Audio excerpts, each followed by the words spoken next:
Chapter 12-15.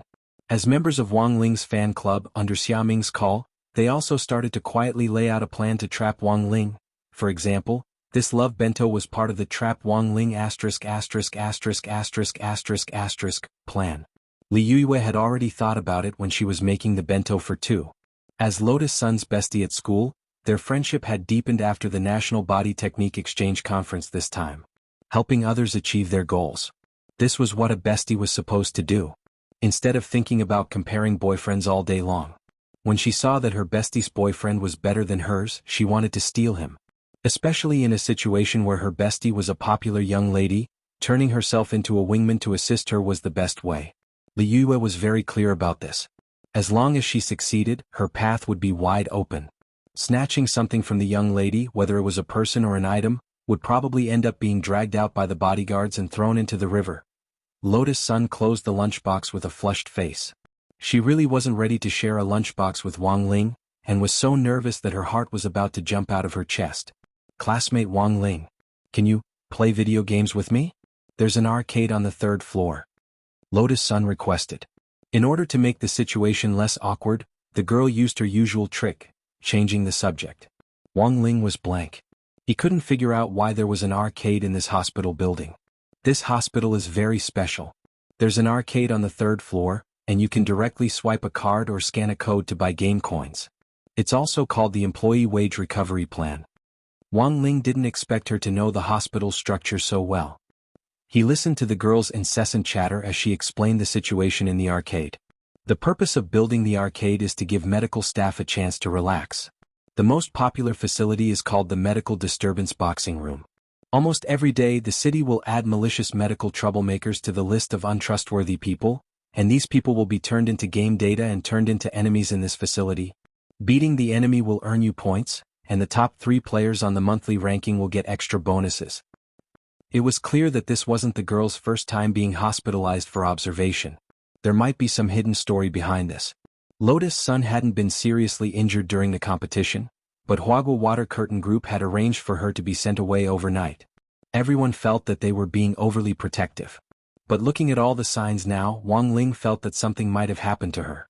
He quietly activated his king's eye and gazed at Lotus Sun's soul. The young girl's soul was as pure as water.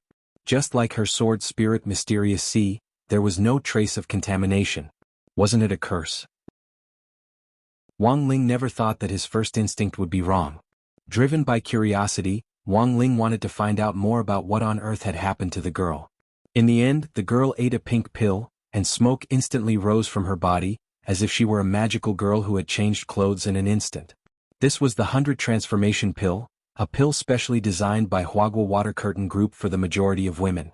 It could fuse one's clothes and cosmetics with space compression technology. After taking it, one could instantly change clothes and put on makeup within 2 seconds. At this moment, the young girl was wearing a pure white dress, and she looked like a brand new person. Student Wang Ling, let's go. The girl smiled. Wang Ling sighed in his heart. Calculating the time, he felt that it would be late for him to go home again. But playing video games with the young girl at the arcade was better than eating a boxed lunch in the ward. There weren't any crispy noodle snacks or pepper in this lunchbox. Although it was beautifully made, Wang Ling didn't have much of an appetite. At that moment, a new message came from Huagua Water Curtain Group's Security Command Center. Master, the hospital's mechanical eye reports that Miss and that boy are currently moving toward the arcade on the 3rd floor. Jiang Xiaoche reported the current situation truthfully. Playing video games is good. This is how young people build relationships. Old Man Sun nodded with satisfaction. The more he looked at Wang Ling, the more he liked him. In the ward, her granddaughter had listed out so many things including houses, cars, land and even laser missiles. But this boy was completely unmoved. It was truly rare in the world to see a teenager who was indifferent to fame and fortune, and had no desire for money or material things. Master, what do you plan to do? Let's see what they want to play and act accordingly. I remember that this arcade is funded by our group, right? Yes, we can adjust all of the equipment remotely. At that moment, Jiang Xiaoche looked at the image on the screen. It looks like Miss and the others are going to play claw machines. A claw machine? Old Man Sun smiled. Claw machines were a good opportunity to test Wang Ling's patience. Some youngsters would deliberately destroy dolls if they couldn't catch them. Old Man Sun wanted to see if Wang Ling would become impatient. However, most claw machines actually had their own internal settings. For example, it cost 1 game coin to catch a doll, and the claw machine's internal settings would increase the strength of the claw on the 49th attempt, making it easier to catch the doll. Of course, they were happy to catch a doll, but in fact they had just spent 49 yuan to buy a doll. Of course, that didn't rule out the possibility that some claw machine gurus could analyze the mechanics and use hooks, drifts, and so on to clear the claw machine again and again. These people would be blacklisted by the arcade. Change all the dolls to the heaviest ones and adjust the strength of the claw to the loosest, Old Man's son ordered at that moment. Yes. Jiang Shaoqi nodded. Thus, when Lotus Sun took Wang Ling to the claw machine, he saw that it looked like this. Each of the dolls in this claw machine was the size of a basketball. The most outrageous one was the claw. It was the size of an ear scoop. Even Lotus Sun felt that the claw machine's structure was a little different from before. Classmate Wang Ling, this might be the most difficult claw machine at the moment. The girl explained helplessly. She glanced around at the nearby claw machines and found that almost all of them were like this. It was impossible for such a small claw to catch such a big doll. But in theory it wasn't impossible to catch them. As long as the claw was strong enough, it might be possible to grab the ring on the back of the doll's head and pull it out. Classmate Wang Ling, do you want to try? The girl looked at the black-hearted claw machine and felt a little hopeless.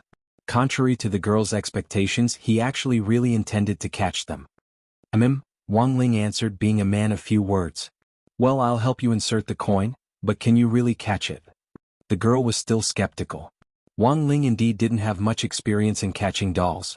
He couldn't even be considered a claw machine guru. As for why Wang Ling was interested in this claw machine, the reason was very simple. Because there were dolls in this claw machine. There were all kinds of raccoons. At that moment, Wang Ling had already put his hand on the claw machine's lever. He was going to start showing off. Chapter 12:16. Admittedly, as long as Wang Ling used magic, he could easily catch any of the dolls inside. But it was only interesting to catch dolls with skill. There was no need to use a sledgehammer to kill a chicken. Using the heavenly Tao to catch dolls was a little too much. On the side, the girl's eyes were full of anticipation. She could roughly guess why this row of doll-catching machines in front of her was completely different from before. It was probably the result of someone secretly messing with them. Jiang Shaoqi, when she got the chance later, she would definitely make arrangements for this person. At that moment, Wang Ling's eyes were fixed on the raccoon inside the machine. One of the key elements of a doll-catching machine was to learn to be one with the eye. Wang Ling used the king's eye's 3D vision to observe and analyze the position of each doll. These dolls were very close together, and since they were so close, there was bound to be friction, which depended on the surface area of contact between the dolls. With the king's eye's 3D vision, Wang Ling very quickly made the best decision. He used the joystick to move the hook over. In the end, the hook, which was the size of an ear pick, was too light, and before Wang Ling could move it to the designated position with the joystick, it started to shake wildly in the air. On the screen, Jiang Shaoqi couldn't help laughing when he saw this scene. At this level of difficulty, no one would be able to successfully catch a doll. This was nightmarish difficulty. Only a top expert at claw-catching machines would have the same small probability of catching a doll as drawing an SSR. When the small hook in front of him started to shake at a high frequency, Wang Ling already realized how difficult it would be to catch a doll with pure skill. But this wasn't going to stump him. There were still 30 seconds left on the machine's countdown timer. The hook in front of him was really too swaying, and even after reaching its target, it was still swaying non-stop. Thus, Wang Ling came up with an idea and decided to use the second adjacent machine. Student Wang Ling, you can do it. Lotus Sun didn't know exactly what Wang Ling was going to do, but she still obediently helped him put in the game token. As the second machine started up, Wang Ling moved the hook to the edge of the second machine via the joystick. Under everyone's gazes, he started to shake the joystick like crazy. The higher the joystick's frequency, the higher the frequency of the hook's shaking. Suddenly, Jiang Shaoqi seemed to know Wang Ling's goal. Quick! Increase the weight of the lever. Once again, he increased the lever's resistance to the maximum, but unfortunately, this wasn't enough to stop Wang Ling report. I've already increased the resistance to the maximum, but it doesn't seem to work. The staff in charge of adjustments frowned. They had never seen something like this before. Even though they had already adjusted the resistance to the maximum, the joystick was still moving left and right flexibly under the young man's control, and the frequency of its movement was getting faster and faster. It had to be said that the joystick was indeed of excellent quality, Even after Wang Ling's torment, it still stood firm and didn't break. When the frequency of the shaking reached the limit, the two hooks on the left and right actually produced a resonance at this moment. It formed a powerful magnetic field. The raccoon doll that Wang Ling had taken a fancy to earlier actually floated like a magnetic levitation object under this magnetic field. Lotus Sun? Elder Sun? Jiang Yish? Wang Ling seized the opportunity to slap the glass on the outside of the claw machine. It was a very precise strike. The huge raccoon fell into the hole at the exit with great precision. Bending down to pick up the raccoon doll, Wang Ling felt a sense of accomplishment in his heart. Sure enough, it was more interesting not to use magic on claw machines. Wang Ling tore off the little note tied to the raccoon's tail. In fact, this note was an exchange voucher that could be exchanged for a box of crispy noodle snacks at a designated shop. This was also the main reason why Wang Ling had chosen claw machines in the first place. If it wasn't for the fact that this was one of Lotus Sun's family's businesses, and that he couldn't be too high profile, he would have directly cleared out all the raccoons in this row of claw machines. Tearing off the label, Wang Ling stuffed the raccoon into Lotus Sun's arms. The girl was pleasantly surprised. "Wang Ling, you're giving it to me?" Wang Ling nodded. His goal had just been the little note. Since he had already achieved his goal, the doll's value no longer existed. After all, as a platinum member of the Crispy Noodle Snacks flagship store, Wang Ling could use his spending points to exchange for no less than 1,000 raccoon dolls. In the end, the doll's value couldn't compare to that of the Crispy Noodle Snacks. "Thank you. I'll keep it well." The girl's face beamed with joy. Come to think of it, this seemed to be the first time Wang Ling had given her a gift. In front of the screen, the corners of Jiang Xiaoche's eyes twitched. He felt that his young miss was completely spoiled. At the end of the day, whether it was the claw machine or the raccoon doll, weren't they both products of their Huagua water curtain group? Even if this kid wanted to present Buddha with borrowed flowers, he didn't have to do it like this. Jiang Xiaoche was just about to complain to Sunny Yuan when Old Man Sun actually burst into tears as he stared at the screen. Jiang Xiaoche was so scared that he swallowed all his complaints on the spot. Old Man Sun wiped his tears with a handkerchief. "I've never seen my Rongrong so happy. Not only is this kid excellent at claw games, he also knows how to win a girl's heart. He took so much effort to catch a doll, and he even wants to give it to my good granddaughter just like me back then." Jiang Xiaoche was completely speechless. Apart from the day Lotus Sun was born, this was the second time Jiang Xiaoche had seen Old Man Sun show such an expression. He didn't like Wang Ling, but he didn't dare openly disagree with Old Man Sunday. "Brother Jiang, they're heading toward the gold coin bulldozer." At that moment, the technician in charge of operating the machine gave him the latest update. "Same rules, increase the difficulty. Replace all the coins in the bulldozer with the lightest ones," Jiang Xiaoche ordered. He was very familiar with this video game equipment, and naturally knew how to tamper with it. As long as he used the light and thin coins and raised the slope of the opening, the game coins would easily stack up and wouldn't fall no matter how much they fell. "Classmate Wang Ling, this machine is really fun." When Lotus Sun went to the video game city, this was practically the machine she had to play. It was very difficult to experience the thrill of pushing the gold coin bulldozer with a small amount of game coins for a big gain with other devices. Jiang Xiaoche thought that he could stump Wang Ling by tampering with it. Wang Ling stared at the machine and knew that it had also been tampered with. He put his hand on the glass cover in a fit of pique and gave it a light tug. The game coins inside instantly fell out like a waterfall and gushed out of the opening in a steady stream. Lotus Sun estimated the number of game coins downstream, and there were about 300 of them. In the command center, Jiang Xiaoche yelled, "This is a sabotage machine. It's cheating. Why are you yelling so loudly? Then go find property management." Next to him, Old Man Sun rolled his eyes and covered Jiang Xiaoche's mouth. Then, the old man's expression quickly changed to one of benevolence as he looked at Wang Ling on the screen. He was very satisfied and couldn't stop praising him. "Not bad, not only does he know how to win a girl's heart, he also knows how to manage money." Jiang Xiaoche. What F*** King Financial Management? Chapter 12-17. Wang Ling and Lotus Sun basically tried out all the equipment in the video arcade on the third floor. Jiang Xiaoche had modified the frequency at which the hamster's head shrank, and when the machine was turned on, the hamster's head shrank back and forth like a ghost. Wang Ling held the small hammer and unexpectedly kept up with the hamster's speed, setting the highest record in the history of the hamster machine. How can a man's hand move up and down rhythmically so fast? This isn't scientific. Jiang Xiaoche was flustered and exasperated.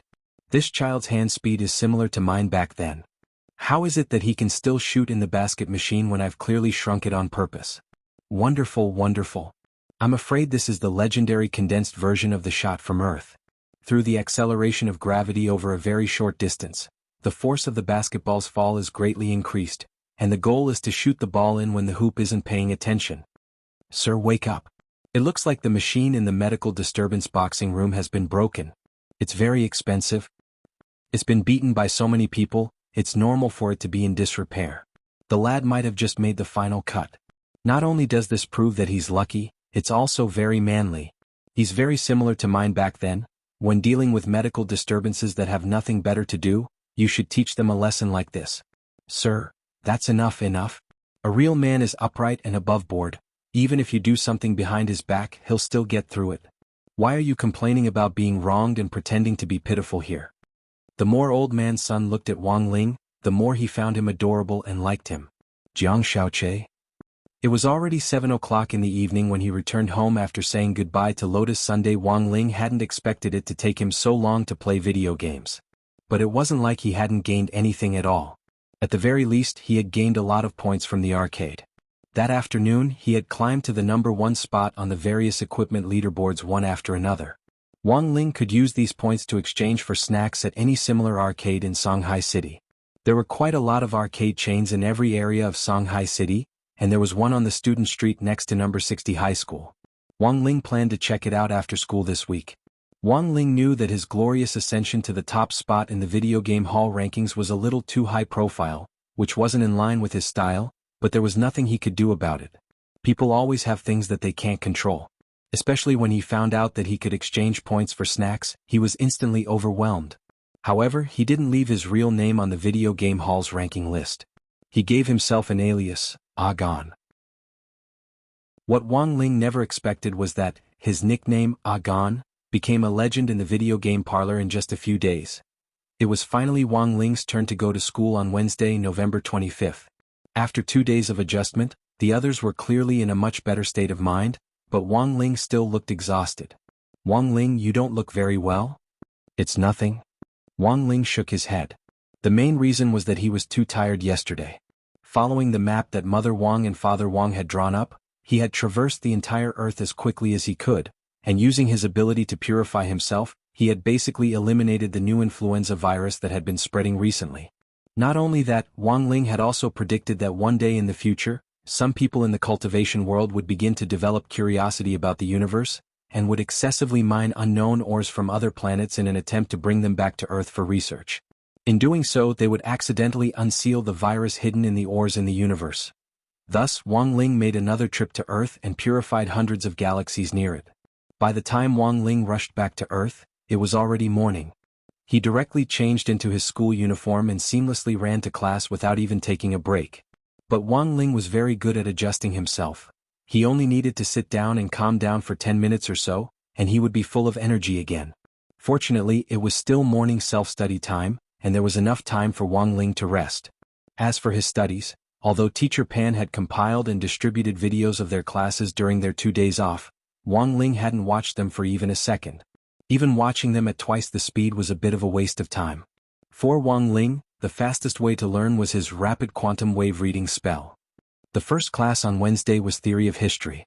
Old Antique walked into the classroom to ask Lotus Sun to help him distribute the revision outline, but it was only then that he realized that Lotus Sun's seat was empty. Student Lotus Sun hasn't recovered yet? Old Antique asked. I think she's still under observation. Little Peanut raised his hand and answered. Still under observation. Old Antique frowned. He had actually examined Lotus Sun's injury before, and it actually wasn't that serious.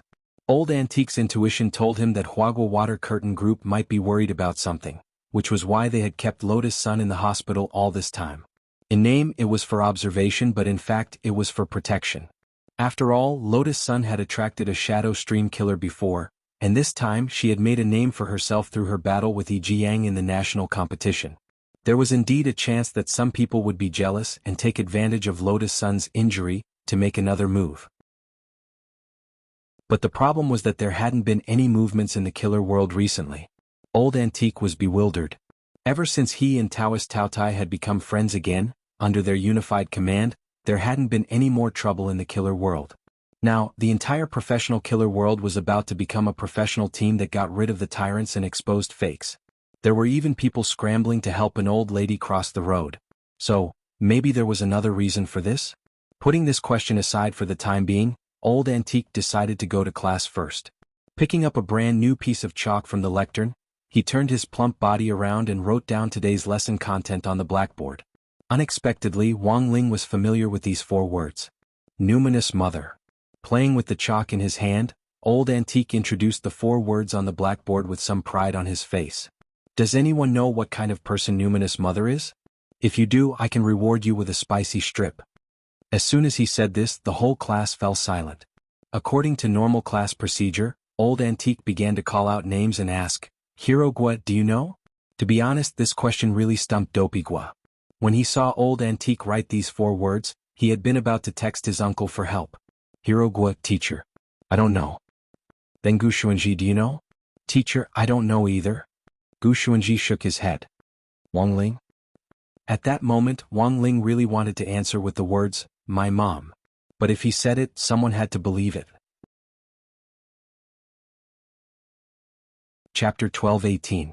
What was it like to listen to a teacher tell his mother's story in class? Wang Ling had a feeling that this theory of history class was going to be very magical. There were actually quite a few people present who knew Numinous Mother's true identity. The people from the domain of the gods all knew, but they were just pretending to be ignorant. Sometimes being ignorant wasn't a bad thing. When people were alive, they had to be a little more muddle-headed when they needed to be, and they wouldn't have so many worries. Seeing that Wang Ling couldn't answer, Old Antique nodded in satisfaction. He had already expected this situation, and his expression was very happy. The truth was that since the first semester of number 60 high school, Old Antique had been looking for an opportunity to talk about his Shifu Numinous Mother, but unfortunately he hadn't been able to find a suitable entry point. Now, after the national competition, he had finally found one. It seems that all of you don't know who this Numinous Mother is. So today let's talk about her. Old Antique had a proud expression on his face because of his deep respect for this name. So although Old Antique loved to talk about gossip in theory of history class, Wang Ling wasn't the least bit worried that the content of this class would go astray. Since he was talking about his Shifu, the content would definitely be very positive and full of energy. Students, in the previous class we talked about the story of the 2 epic-level killers who founded the ranking list of killers, Gorgeous Itinerant and Taoist Taotai. As a matter of fact, this Numinous Mother is related to these 2 people. Old Antique turned to the crowd and said, Numinous Mother is the ancestor of the world of killers. Whether it's Gorgeous Itinerant or Taotai, they're both her disciples. When he said this, the whole class was in an uproar. Wang Ling and the other people from the domain of the gods also opened their mouths wide and pretended to be very surprised.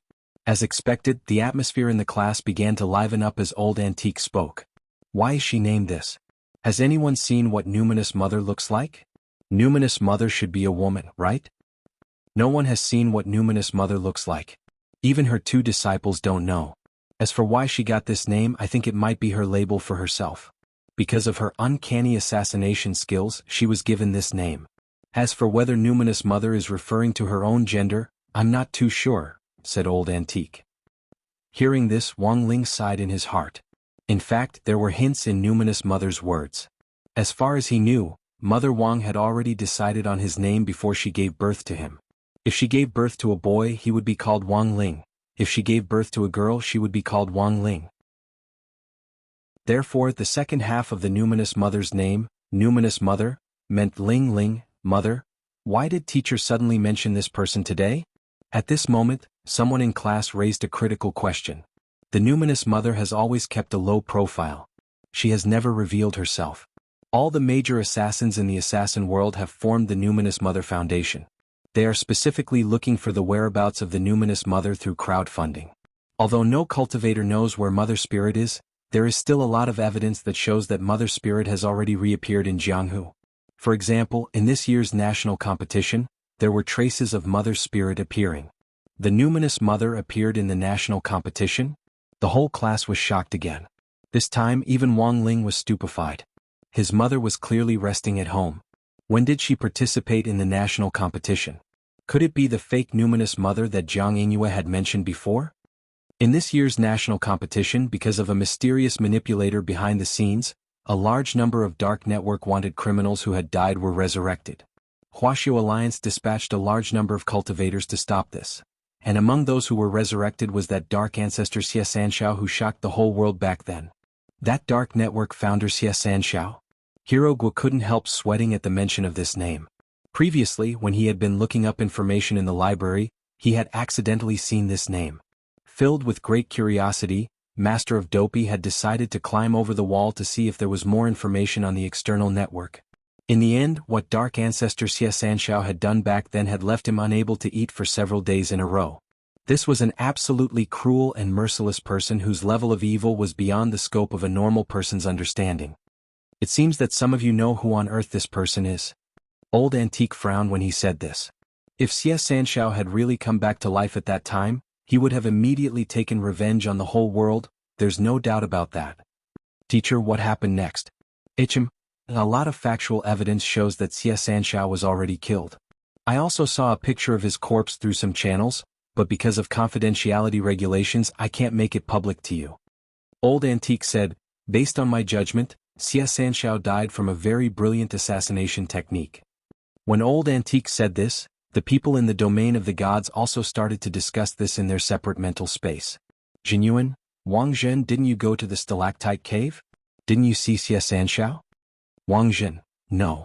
It really wasn't me. After Little Silver, Loopy Toad and I defeated Li Huanran, we practically swept the entire way. Jinyuan, then how did this Xie Sanxiao die? Could it have been Senior Ling? No. Wang Ling flatly denied it. At the time he had been busy playing meteorites with Wang Ying, and had no idea how Xie Sanxiao had died. By the time he returned from space, Wang Zhen had practically taken care of everything on his side, and it really had been a draw without the slightest difficulty. Right now Wang Ying was probably the only one who knew the answer. Wang Ling looked down at his own shadow. Wang Ying shivered under his gaze. I was focused on fighting you at the time, how could I have cared about this Xie Sanxiao? Wang Ling was speechless. Weren't you the one who brought this Xie Sanxiao back to life? I did a lot of research and I think Xie Sanxiao is indeed the strongest of the Dark Network members. But this person is too paranoid. I wanted to feed him frozen dumplings to activate his Shadow Dao, but this person pretended to swallow the dumplings, and then spat them out behind my back, causing his battle strength to plummet. Wang Ying couldn't help ridiculing him. If he had activated Shadow Dao obediently, how could he have been so easily killed? Wang Ling. At that moment in the classroom, Old Antique opened his mouth again. According to the evidence I saw, when Xie Sanxiao's body was found, there were 862 fatal stab wounds. It was an assassination that was completed in 1 second at an extremely fast speed. Every wound was of the same depth, and it was so precise that it made one's hair stand on end.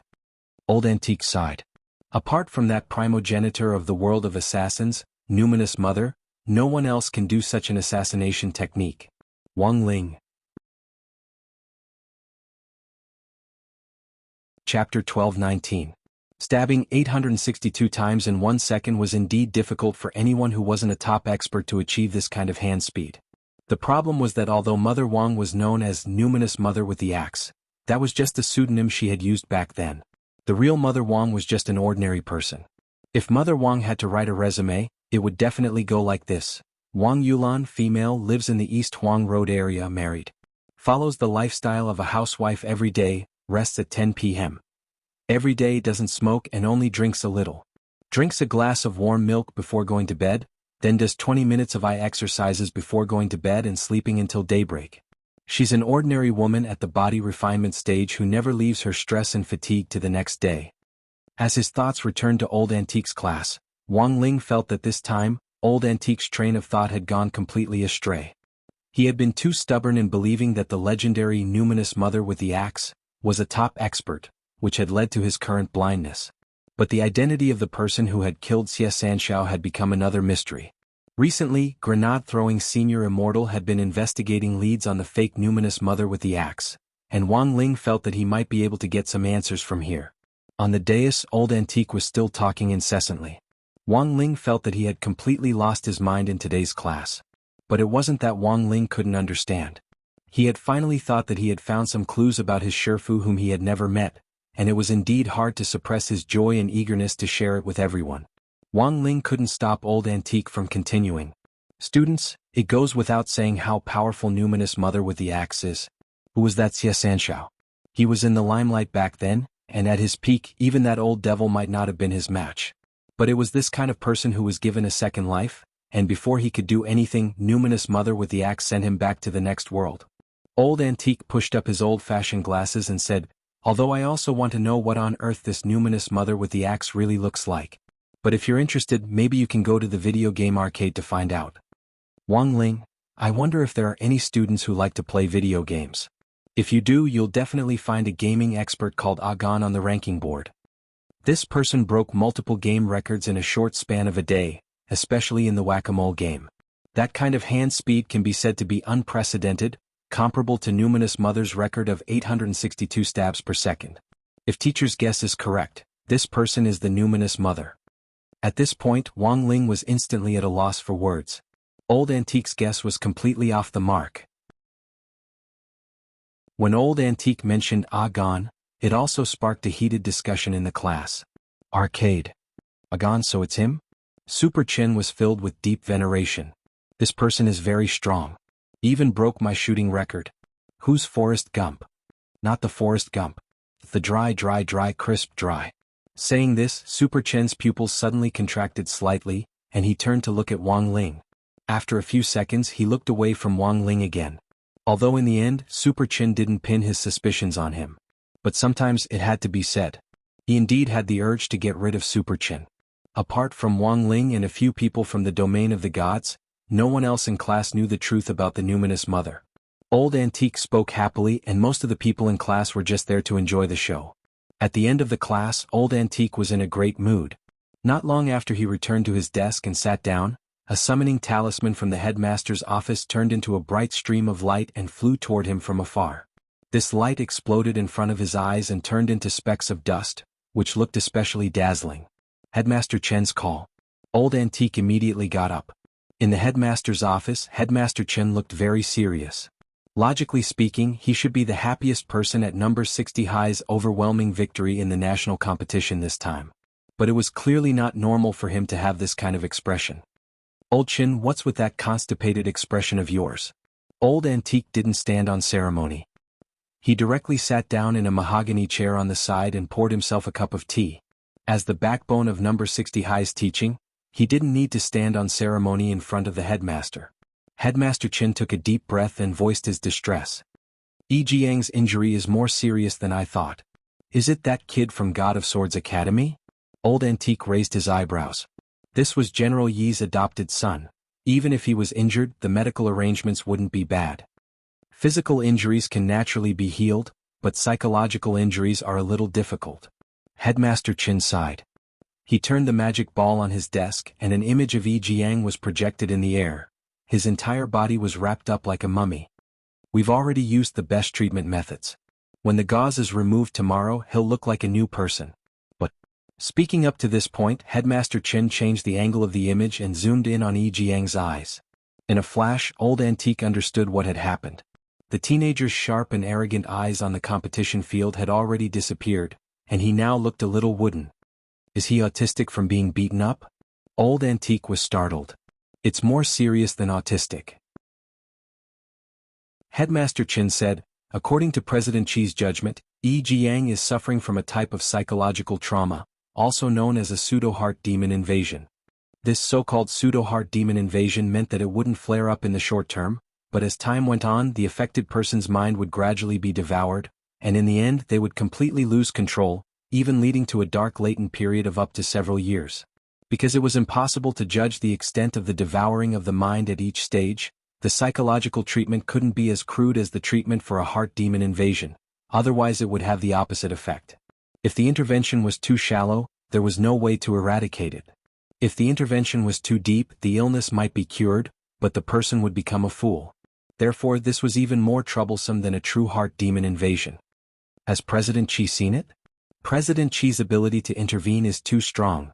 It's actually not suitable for him to do it himself. In the end, we also have some responsibility for what happened to Yi Jiang. Speaking up to this point, Headmaster Chen laid out the difficulties they were currently facing. Currently, the best treatment plan given by the psychologist is to persuade student Lotus Sun to have another match with Yi Jiang, and then have a fake match. Will Huagua Water Curtain Group agree? Old Antique was taken aback. That's why I asked you to come up with a solution. Headmaster Chen had a helpless expression on his face. On one side was number 60 High's investors and board of directors, and on the other was General Yi's Sword God Academy. Headmaster Chen didn't want to offend either of them. Chapter 12:20. On the surface, General Yi had already retired, but in fact he still had some power. When Headmaster Chen had been at 7 stars, General Yi had even been his swordsmanship teacher. On one side was his teacher, who had done him a favor, and on the other side was number 60 High's biggest financial backer. How to balance the two left Headmaster Chen in a dilemma. Helpless, Headmaster Chen could only call Old Antique over. Among all the school teachers, Old Antique was steady and capable of taking on great responsibilities, and was one of the people Headmaster Chen trusted the most. If Old Antique stepped down from this position in 100 years, Headmaster Chen had even considered letting him take over as the next headmaster. Old Wang, what do you think we should do about this? Sunny Yuan is a businessman. He might not necessarily disagree, but he might put forward some conditions. Old Antique lowered his head and pondered. As for what conditions on earth, it was very hard for him to guess. Huagua Water Curtain Group was as rich as a country, and Old Man Sun, who held a high position, had almost already obtained everything he wanted in his life. It was really hard to predict what such a person needed. You have a point. Headmaster Chen couldn't agree more with Old Antique's point of view. People who don't have hobbies don't make friends. Even Mr. Sun definitely has something he wants but can't get. Old Antique said in a deep voice, not everything can be bought with money. Pondering for a moment, Headmaster Chen got up from his seat and straightened his clothes. Then I'll have to trouble you to come with me. I have classes this afternoon. Find someone to take over or say you're sick. It's normal for the teachers in our school sports team to get sick all the time. When do we leave? Now. It suddenly darkened in the afternoon in Shanghai City. Dark clouds hung in the sky, and it was as if all the light and brightness in the world had been obscured. In the storm, Headmaster Chen and Old Antique took number 60 High's headmaster's car to the Huagua Water Curtain Group building. It's rare to see this kind of weather. It looks like the end of the world. Headmaster Chen looked out the window. The rain was so heavy that the car's windshield wipers weren't working at all, so the driver could only activate the spirit power barrier to keep the rain out. The spirit power barrier was suitable for extreme weather like this, and could also stop car accidents. The disadvantage was that it consumed a lot of gas, so Headmaster Chen usually didn't use it when he went out. Remember to turn it off when the rain stops, Headmaster Chen said to the driver. Yes. The driver nodded helplessly. You're too stingy. Old Antique couldn't help laughing. It can't be helped. You'll know when you're in this position. We only have so little funding. It was better to be thrifty. We can't be extravagant and wasteful. In the Huagua Water Curtain Group building, Old Man Sun was admiring a few pieces of calligraphy on his desk. The pleasure of the poor was money, while the pleasure of the rich was literature and art. These pieces of calligraphy were all written by the famous modern calligrapher Situ Ji. The full title was 10 Perfect Landscape Paintings. There were a total of 10 pieces. Old Man Sun spent a huge amount of money to buy 3 of the 10 pieces from other collectors of calligraphy. Standing on the side, Jiang Shaoche couldn't help sighing in his heart. He felt that Wang Ling's fondness for eating crispy noodle snacks and collecting cards was similar to his old man's. Looking at the time, Jiang Shaoche decided to remind him, Master, I heard they're already on the way. I knew Qin Tianxiang wouldn't be able to hold back and would come looking for me. Sunny Yuan smiled faintly as if he had everything under control. Huagua Water Curtain Group had eyes everywhere in Shanghai City. Even the slightest movement was within their grasp. The old man sitting at the entrance of number 60 High School was in fact also a member of Huagua Water Curtain Group. Are you really going to help Yi Jiang? That little guy is indeed quite pitiful.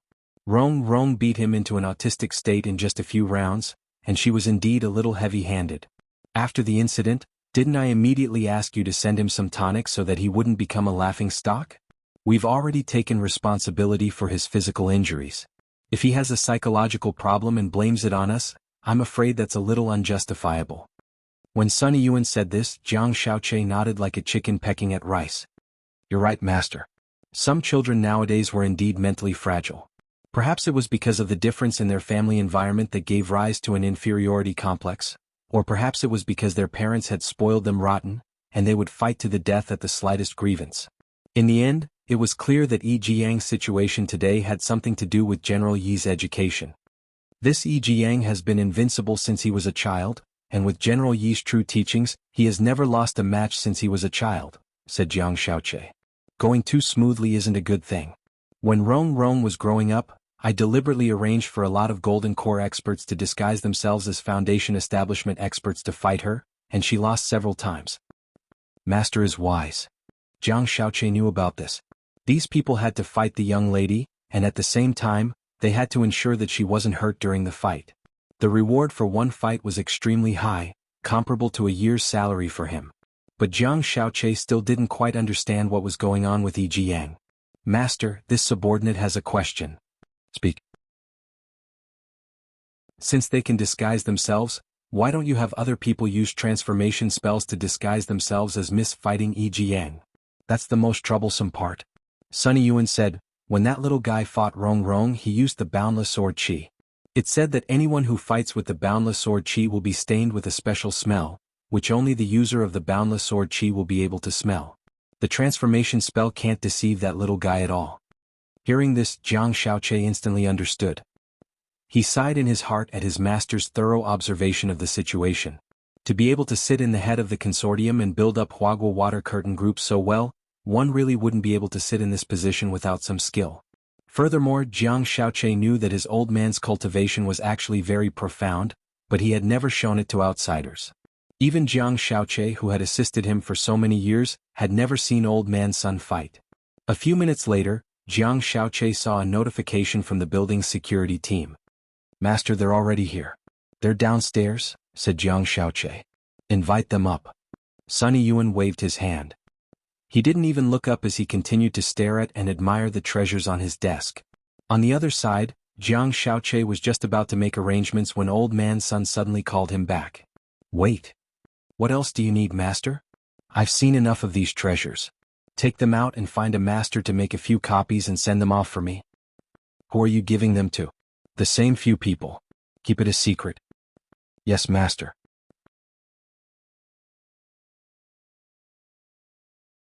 Chapter 12:21.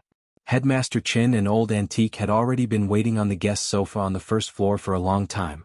At the bottom of the building, Jiang Shaoqi, dressed in an exquisite suit, personally came down to greet them with a very professional smile on his face.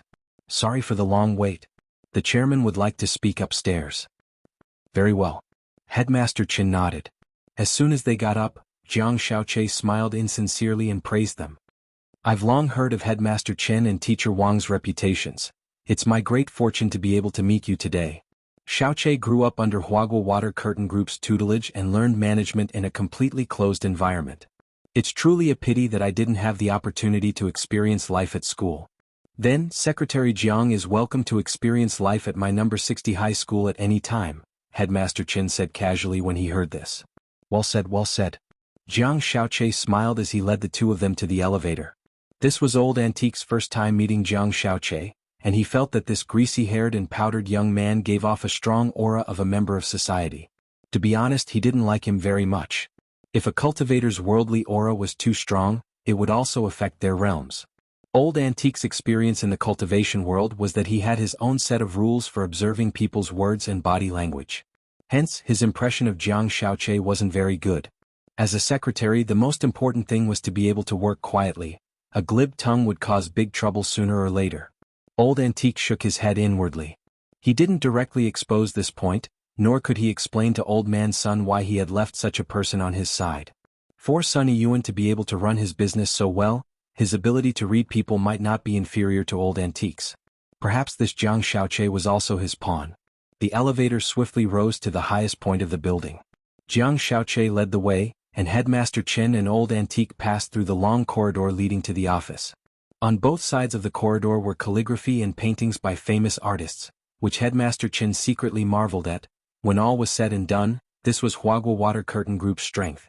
Any one of the paintings in the corridor would be enough for number 60 high to renovate 2 or 3 times over. In the huge office, Old Man Sun sat on a spacious sofa and fiddled with the tea set on the table. He had already poured 3 cups. As soon as Headmaster Chen and Old Antique were let in, Jiang Shaoqi consciously stood to one side. Then, he quietly withdrew from the office, closed the door, and skillfully stood guard outside. Mr. Sun's foresight is divine. It seems that you already know the purpose of our trip. Seeing this scene, Headmaster Chen knew that his and Old Antique's uninvited visit had already been completely controlled by this grizzled old man in front of him who didn't lose his heroic spirit. He had long heard that Huagua Water Curtain Group had eyes all over the world, and that their intelligence network was comparable to that of Battle Sect, especially in Songhai City. This time, Headmaster Chen and Old Antique thoroughly experienced this power. You don't have to be so formal with me. Sit down and talk. Teacher Wang, you don't have to be too rigid. You are one of Tianxiang's most trusted people. Old Man Sun smiled, then pushed the tea on the table in front of the two of them. I can't thank Teacher Wang enough for taking care of Rong Rong at school. You're too polite, Mr. Sunday. I'm just doing my duty as a teacher. Old Antique smiled. He had just picked up his tea when Old Man Sun's next question immediately froze him. I wonder if Teacher Wang's junior brother is doing well? When he said this, there wasn't the slightest ripple on Sunny Yuan's face. He still had a benevolent smile on his face, but there was a bone-chilling coldness in it. Teacher Wang has a junior brother? Headmaster Chen was astonished. Even he didn't know about this. Old Antique had thought that his identity and that of his junior brother Taoist Tao Tai had been concealed very well, and could be said to be flawless. Who would have thought that he would suffer a setback in front of this old man's son today? But it was clear that the other party didn't intend to expose him directly, and instead indirectly gave him a show of strength. Yes, of course he does. Old Antique was helpless and could only go along with the flow. He's a junior brother I haven't been in touch with for many years. He's also a teacher and is currently working at another school. Zhu Kong, that's not very nice of you. Our number 60 high school is in need of talent. Wouldn't it be better if you directly referred him to our school? Headmaster Chen was immediately unhappy.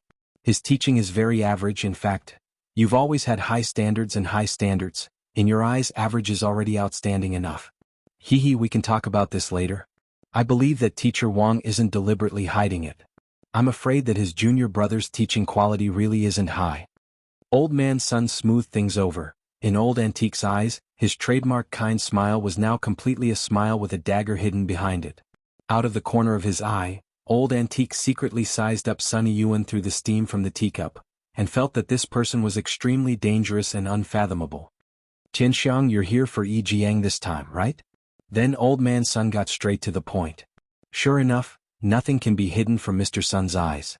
Headmaster Chen was non-committal. I also know the opinion of a psychologist. He wants our Rong Rong to have another fake match with him and deliberately lose to him.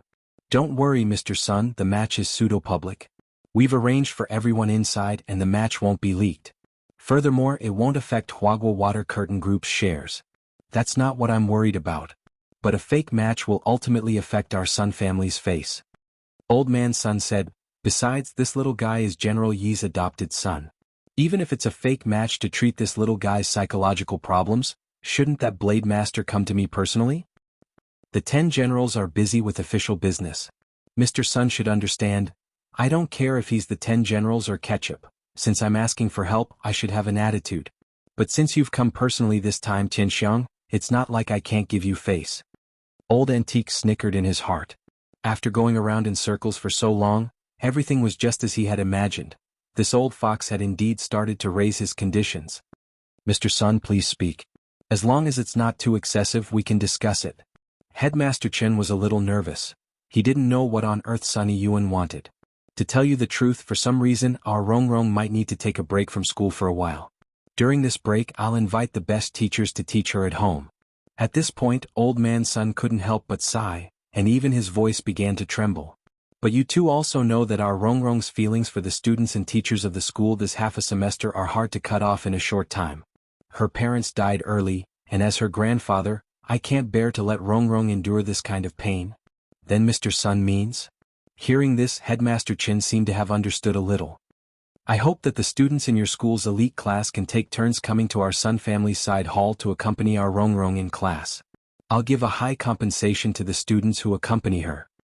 Compensation? Compensation? Material compensation as well as emotional compensation. Whatever you want, as long as my Sun family can do it, we'll provide it. Old man Sun said, I've already written out the reading attendance list. Can I take a look first? Headmaster Chin wiped at his sweat. Of course. Sunny Yuan took out the list which he had prepared beforehand from his pocket. Headmaster Chin and Old Antique took it and looked at it. Sure enough, Old Man Sun had already made a detailed plan on the roster. Designated study companion on Monday, Wang Ling designated study companion on Tuesday, Wang Ling Wednesday, Wang Ling, Friday, or Wang Ling Headmaster Chin and Old Antique. What happened to the rotation?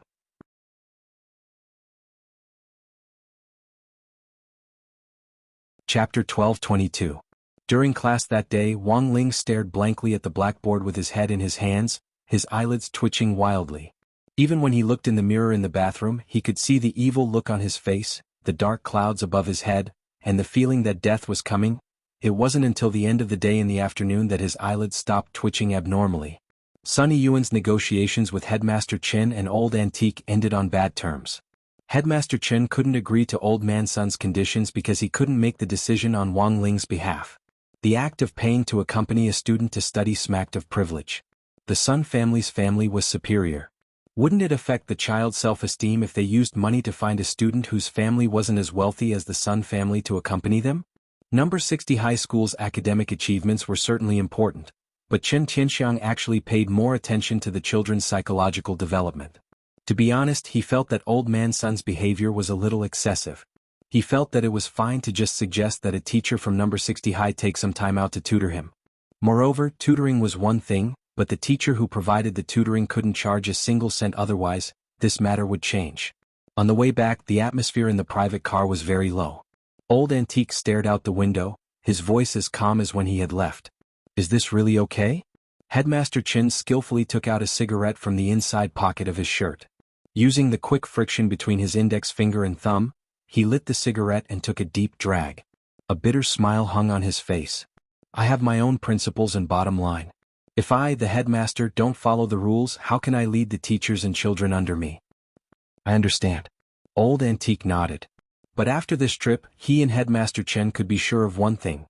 Even if the negotiations didn't come to an agreement, the Sun family wouldn't give a single cent less for number 60 high school construction investment.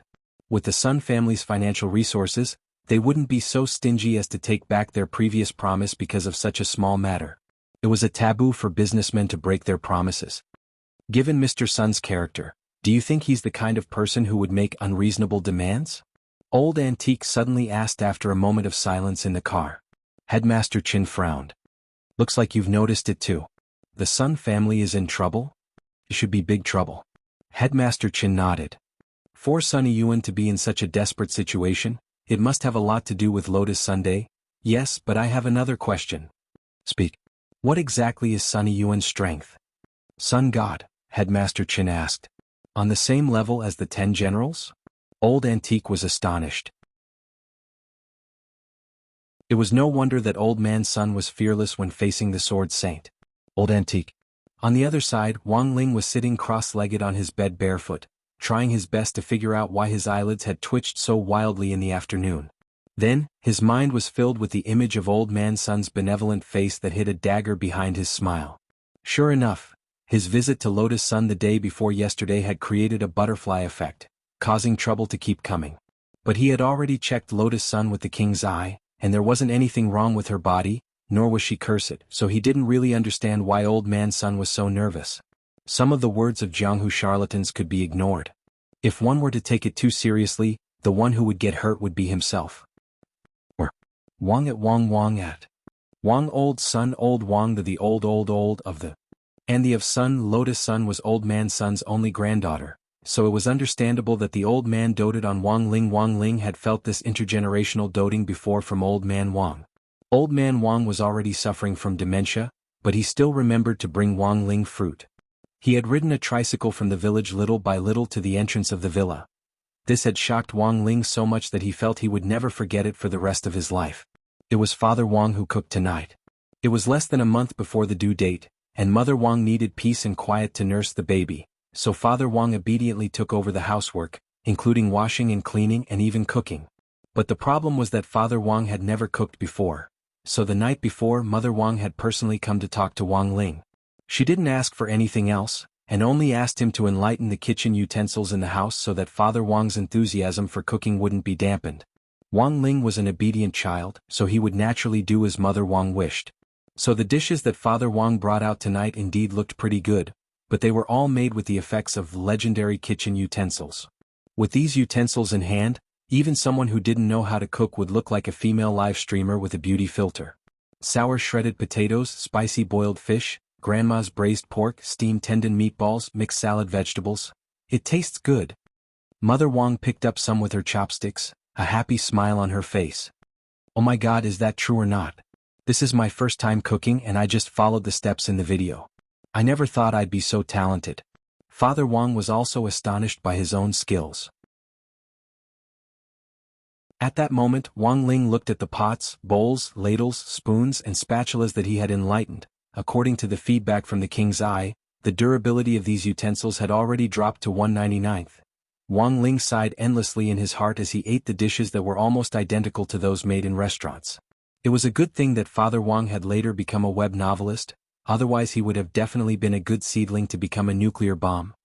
He had only made one meal, but the utensils that he had personally enchanted had almost been scrapped. It was clear how astonishing Father Wang's destructive power was. Father Wang had a habit of turning on the TV to listen to the news when he ate. As soon as the channel switched to True Central Channel 1, the dignified and well-dressed female anchor suddenly received an urgent document from the side. The female anchor's face was calm and collected, reflecting her extremely high professionalism. Next, we'll broadcast an urgent news. Shanghai City has just cracked a case of impersonating a killer, and the suspect, XX, is currently being urgently interrogated at Shanghai First Prison. It is reported that XX has plotted a number of criminal professional assassinations, and impersonated the leader of the killer world to issue challenges everywhere to illegally earn high challenge fees. Mother Wang looked at the news in amazement. Since when does True Central TV speak up for the killer world nowadays? Father Wang smiled. Honey, you don't understand. I heard that after Shadow Stream was taken down, the killer world started to turn over a new leaf, and has worked with the Cultivation police to solve a number of cases in the last few months. Mother Wang sked. The boss of the killer world is really weird. Wang Ling, you're the big boss.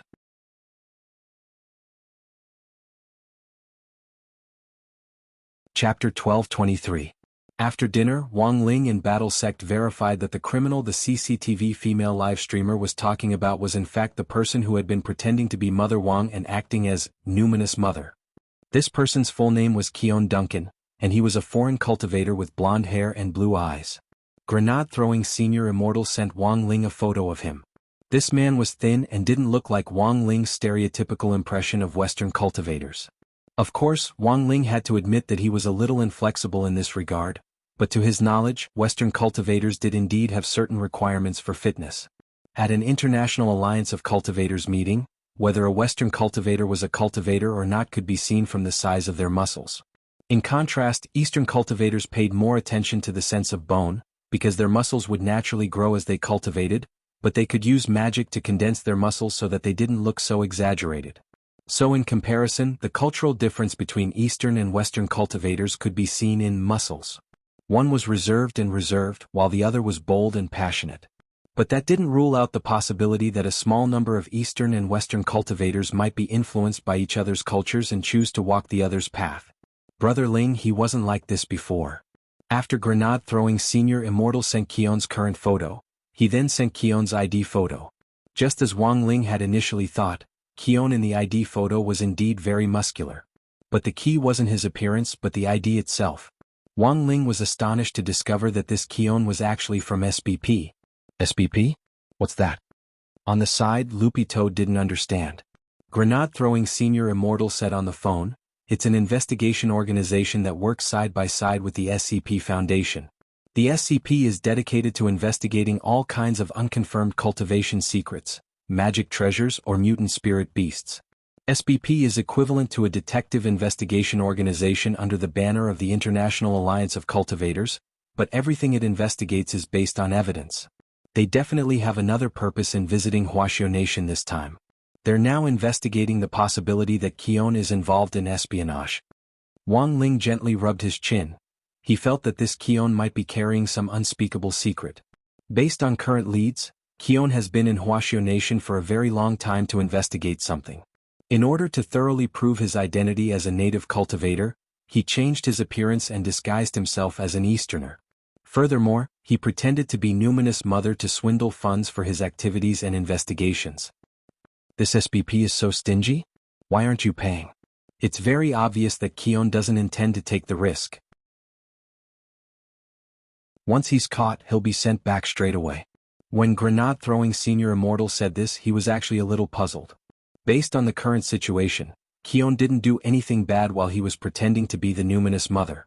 The people he had killed were basically all wanted criminals, including Dark Ancestor Xie Sanxiao, who had died in the stalactite cave after his resurrection. He had also died at Keon's hands. This person's strength was also very strong. If it weren't for grenade-throwing's superior battle prowess, he wouldn't have been able to find clues in such a short time and take down Korn. Did he say anything? Asked Loopy Toad. Not a word so far. Furthermore, a powerful forbidden spell had been cast on his body. If he said half a word, he would die. Forcefully breaking it would also trigger the effects of the forbidden spell. That's why I'm calling Brother Ling this time to ask if he has any good ideas, said grenade-throwing Senior Immortal over the phone. Although his realm was high, there were all kinds of forbidden spells in the cultivation world. In addition, grenade-throwing Senior Immortal wasn't particularly proficient in spells to begin with, so he was now stuck in this predicament. If he could, grenade-throwing actually didn't want to trouble Wang Ling. But the problem was that this SBP was a little cunning. Even forcibly dismantling it could endanger a person's life, which was a little difficult. And Wang Ling definitely had a way to deal with it. But Wang Ling still needed to observe for a while before he could be sure what this forbidden spell was. That night, Loopy Toad received Wang Ling's instructions and went to Songhai First Prison in his place. When the two guards at the prison gate saw the fluorescent green-furred dog appear in the dark, they immediately opened the gate and let it in. It was now somewhat famous in Battle Sect, and this feeling of being revered made Loopy Toad feel very good. It felt that it had found its social status as a demon king in the demon world. Grenade-throwing Senior Immortal was standing guard at the prison gate. When he saw Loopy Toad, he immediately came forward to greet it. Brother Ling didn't come? Although he was smiling, Loopy Toad could clearly sense a trace of disappointment in his tone. Loopy Toad walked in without raising its head.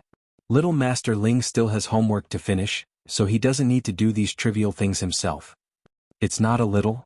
It's a new type of problem. The two gremlins haven't completely mastered it yet. Young Master Ling has to do it once first. Jiu Lu Wei, this was a very good reason, and for a moment, grenade-throwing Senior Immortal couldn't refute it. As expected of Brother Ling.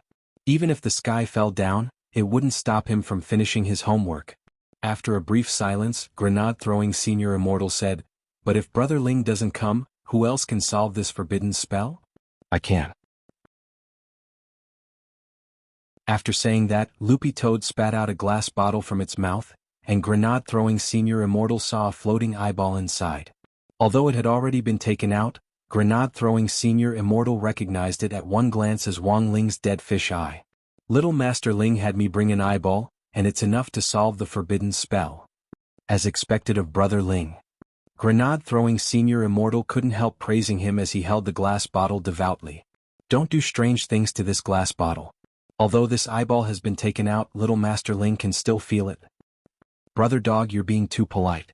How could a righteous person like me do strange things to Brother Ling's eyeball? The only person in this world who can do strange things is that big brother of Brother Ling's. Loopy Toad chuckled, thinking that the crow laughing at the pig was also very interesting. One man and one dog arrived at the interrogation room. Cowan was wearing the spirit shackles as he ate a boxed lunch that Warden Liang had provided. Because of the forbidden spell, Warden Liang knew that it was useless for him to ask. It was better to let Cowan eat something first, lest this foreigner find an excuse to shirk responsibility after the curse was broken. After all, their prison's attitude toward prisoners had always been pretty good. It was just that Warden Liang hadn't expected this Cowan to have such an astonishing appetite. He had already eaten more than 120 portions of crispy chicken drumstick rice. The empty meal boxes piled up like a small mountain next to Cowan. This SBP is too stingy, they don't even pay for food. Look at how hungry this kid is. When Loopy Toad rushed over, it was stupefied by the scene in front of it. This guy is actually a match for that wildebeest of Ian. Little Silver's appetite has gone down recently, and he says he wants to lose weight. He doesn't even order takeout anymore. Grenade-throwing Senior Immortal said, he eats meat to grow his body and his wings haven't grown at all. He can't fly anymore. Cowan. At that moment, Loopy Toad stared at the blue-eyed young man who was eating rice in the interrogation room. As soon as the young man raised his head, Grenade-throwing Senior Immortal pulled the cork out of the glass bottle, and Wang Ling's king's eye directly turned into a flash of light that appeared in front of Cowan. Buzz. The color of the king's eye turned white, and it gave off a pure and holy light. The entire interrogation room was instantly enveloped in a dazzling light. As expected of Brother Ling. This is the effect of eye cleansing which can purify all curses. It can be considered a normal ability. Previously, my lord's eyes had the effect of pregnant eyes, but my lord got rid of this ability. Pregnant eyes? Whoever it stares at will get pregnant. After saying this, Loopy Toad felt extremely helpless. It felt that Wang Ling had some foresight. If this pregnant eyes ability really existed, and a few more little Wang Lings appeared out of nowhere in the world, the earth might directly blow up. If you like the Immortal King's daily life, please collect the Immortal King's daily life.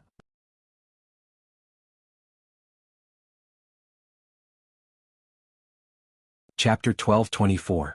At that moment, the SBP, the International Alliance of Cultivators, was holding a secret meeting. 7 black figures appeared at the meeting table. These were the SBP's envoys, and they could jointly decide and vote on the organization's next action plan. To ensure the fairness of the vote, the 7 people chosen by the Alliance as envoys had their identities concealed from each other from the day the SBP was established, thus eliminating the possibility of winning them over internally. As an extremely prestigious investigation organization affiliated with the Alliance, the coordinates of Dark Ancestor Xie Sanshao, who had shocked the world back then, had been calculated by these 7 people. Unfortunately, because of a major mistake, they had been a step too late at the last step, and hadn't been able to capture that Dark Ancestor alive. In the end, Xie Sanshao had died of conceit and carelessness, as he couldn't withstand the spirit power of the heavenly vein valve. In order to preserve the organization's reputation, the 7 envoys of the SBP finally agreed to promote a hero, and this hero was Ojwa's ancestor, Zhuo Budong.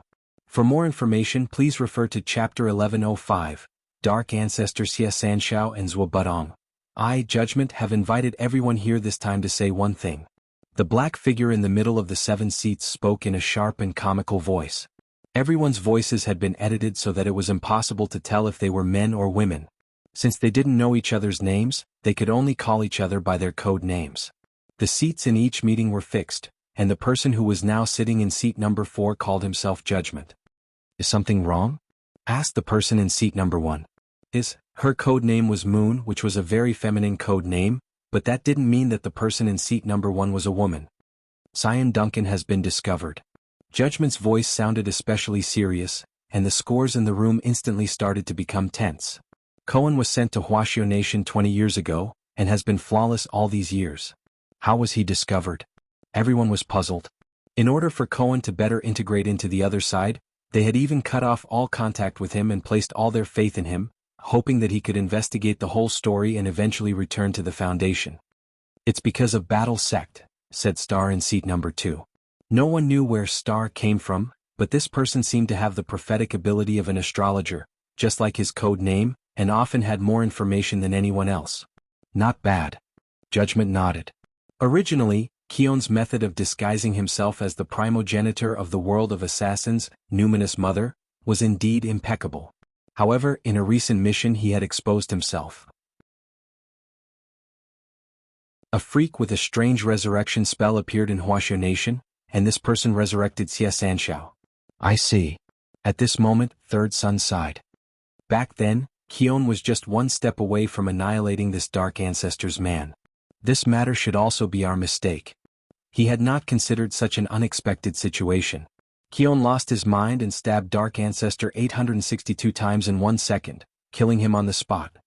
In the 4th seat, Judgment said, he made up for his regret, but at the same time he also exposed his whereabouts. In the end, the war sect found an opportunity. At this moment, the black shadow in the 7th seat suddenly flickered and disappeared on the spot. The fool has left again? Forget it, he's always like this. Bad signal at home? Who knows what he's doing? Judgment was already used to the fool leaving midway through the meeting so many times. He then turned his gaze to Tank in the 5th seat and Fate in the 6th seat. What do the two of you think? Tank's voice was as steady and rough as his code name. I'm not worried at all that Keon will leak the secret. He's always been tight-lipped. Furthermore, he doesn't have the guts to divulge this secret. The 7 of us have cast 7 forbidden spells on him. Once they're activated, everyone in his family will be implicated. He should be well aware of the consequences of divulging the secret. Fate remained silent. Although he or she was present, it actually didn't make a difference whether he or she was present or not.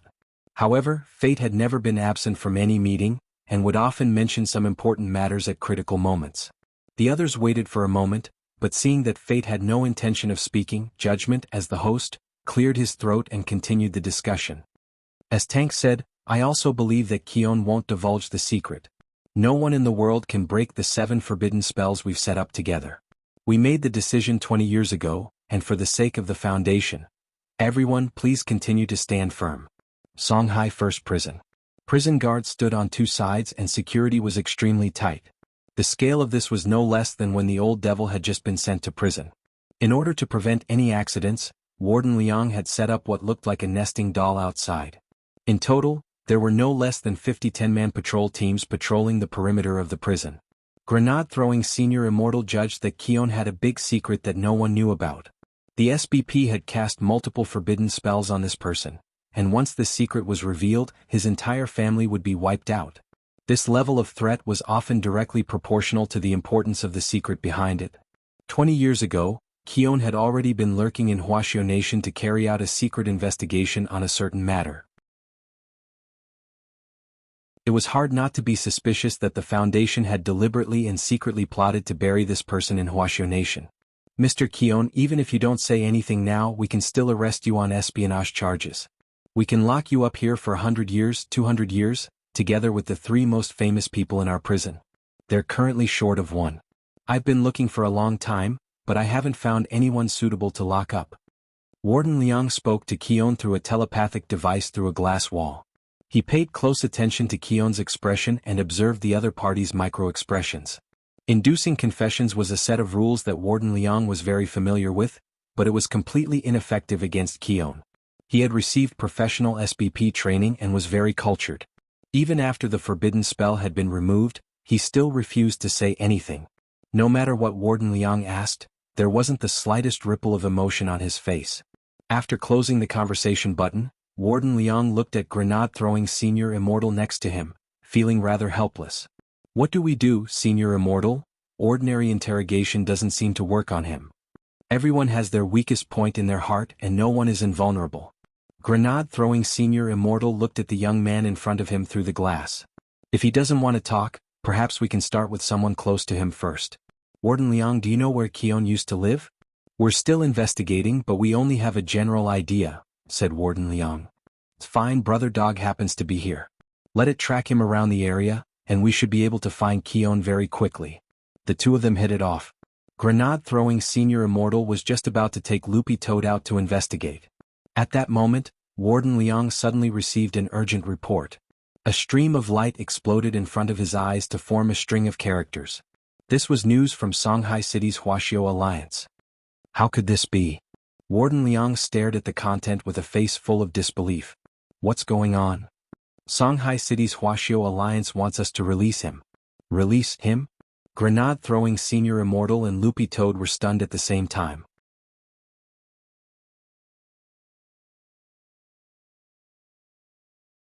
Chapter 1225. Release him? Why did they want him to be released?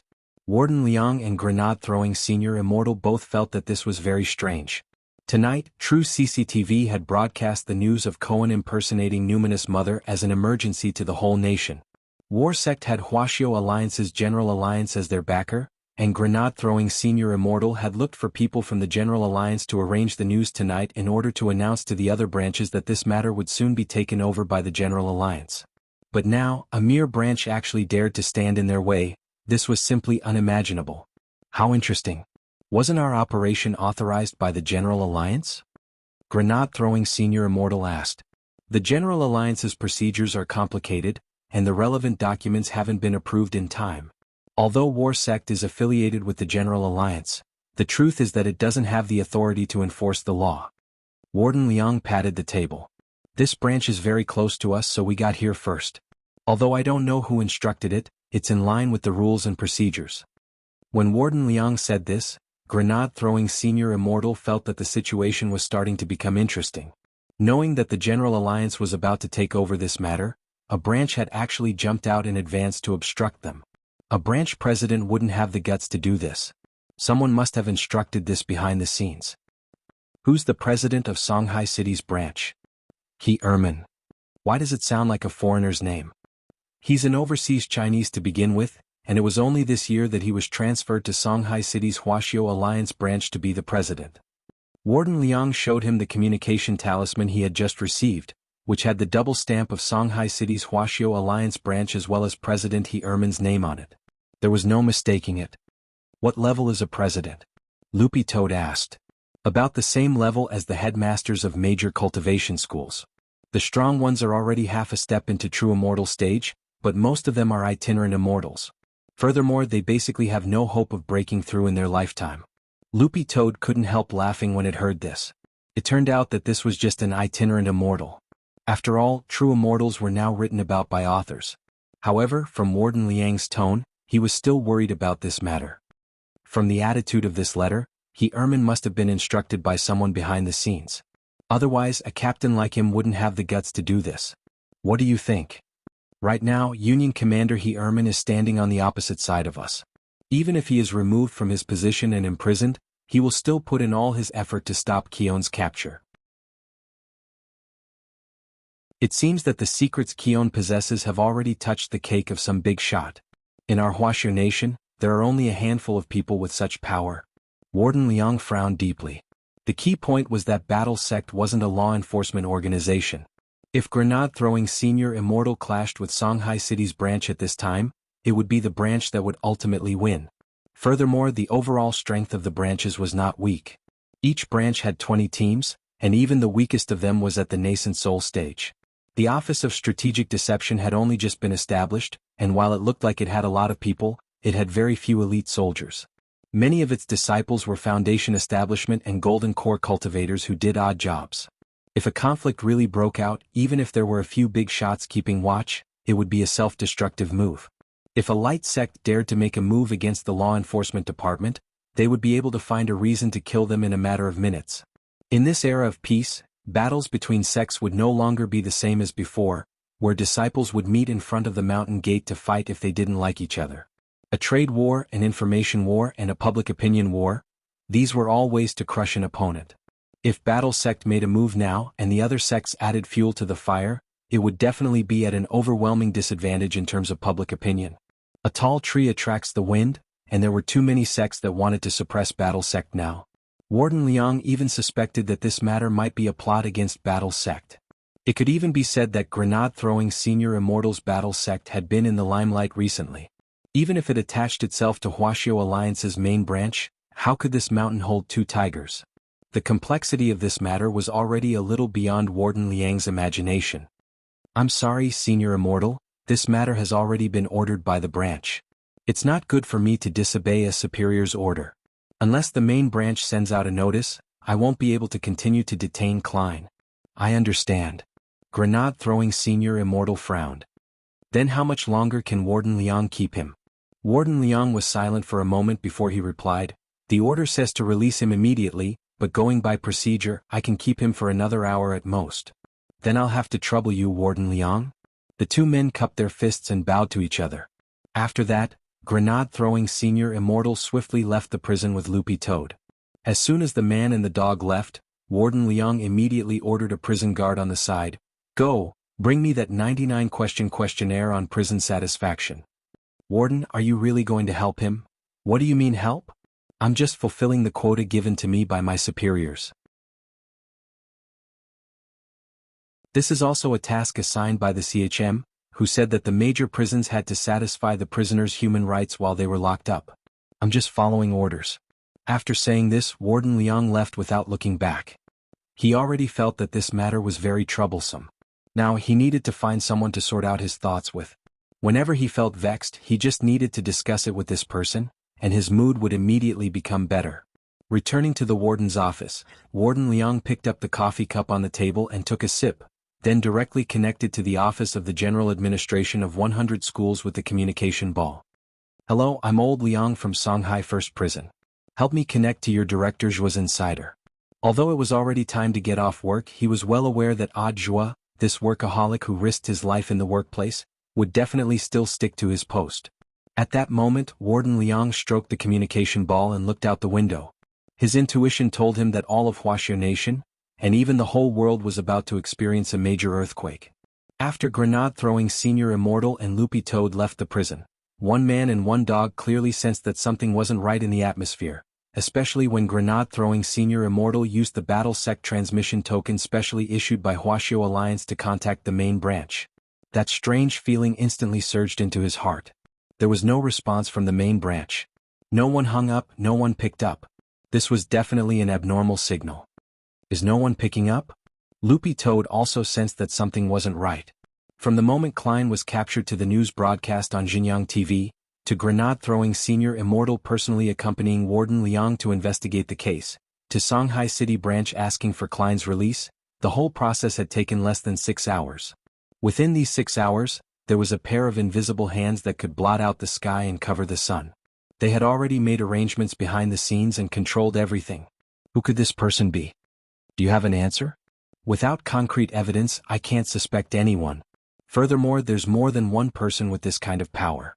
We need to figure out what on earth the other party is hiding, and what secrets Klein has that he can't say.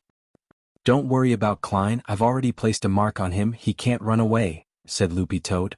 Grenade-throwing Senior Immortal nodded. Then let's split up. I'll take the nearest Immortal warship to the main branch to look for him. You go and get in touch with Brother Zhua first and help him gather more people. Aren't you going to look for my little Master Ling? Isn't Brother Ling still doing his homework? Let's settle this first, I don't dare disturb him. Sitting in his office, Zhua felt a little uneasy. He looked out the office window at the peaceful night sky, and for a moment felt like he could see dark clouds rolling in. After he rubbed his eyes, those dark clouds that had disturbed the tranquility vanished completely like an illusion. 10 minutes ago, he had received an internal call from Warden Liang's communication ball. Old Liang hadn't left him much, and had only talked about the new prisoner Klein. Old Liang was one of the few friends he could confide in. Although their jobs were very different, they would usually talk to each other about whatever was bothering them. His tone was as calm as usual, and he didn't look the least bit flustered. Yo, Brother Zhua. Did you see the news about Kian Duncan? I didn't just see it, I also heard some information. Zhua's tone was the same as usual. He knew that Warden Liang had most likely called him to discuss some gossip about the prisoner. But because Klein, the prisoner they had arrested this time, was somewhat related to his Shifu, Zhua had especially learned some information through the Office of Strategic Deception's internal channels. I heard this person is from the SBP Foundation. He came to Wuxia Nation 20 years ago, and has been roaming the country for secret investigations. He even pretended to be the ancestor of the world of killers, Numinous Mother, to earn money for his activities. What a strange person. Zhua tried hard to recall the information he had read. So far, Battle Sect had only provided this much information, and it was updated practically in real time. When he and Warden Liang had inquired about Klein, Zhua had especially flipped through Battle Sect's secret intelligence vault, and realized that there were no updates. He immediately knew the purpose of Old Liang's call. It was probably because the interrogation hadn't gone well, and Old Liang wanted to vent his frustrations. You know a lot, Brother Zhua. But this is a little unusual. This Klein is different from all the prisoners I've dealt with before. Shanghai First Prison's Mahjong trio is the weirdest of all. Is there anyone more out of line than the three of them? Shiba. Brother Zhua. I'm not joking. Warden Liang almost roared. Zhua was startled by his sudden seriousness. But very quickly he received Warden Liang's apology. I apologize, Brother Zhua, I was a little too agitated. It's fine, Brother Liang, I understand. If you have any difficulties you can tell me. I might be able to help. Compared with the previous few times they had discussed the strange prisoner, Zhua finally felt that this time was special. Old Liang had always been a calm and daring person. Rather than saying he was agitated, that roar just now had been to boost his courage. Now, Audra was also starting to get curious. How on earth could a foreign cultivator make old Liang lose his composure like this? You and I don't work in the same unit, but when it comes to this prisoner's case, based on my experience, Brother Zhua, it's best if you don't interfere. Warden Liang's voice trembled a little as he spoke, perhaps even he himself didn't realize it. Audra didn't want the atmosphere to become even more solemn, so he could only continue to talk in a teasing tone. I have a lot of work here. Brother Liang, are you afraid that I'll interfere and steal your credit? Don't worry, Brother Liang, I promise you that I won't do anything. Warden Liang's voice was clearly silent on the other end of the communication ball. The call was cut off.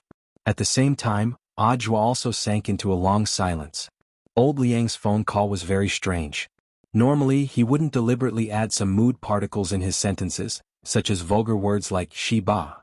Although they didn't work in the same unit, they usually chatted a lot, and there was always a special tacit understanding between them.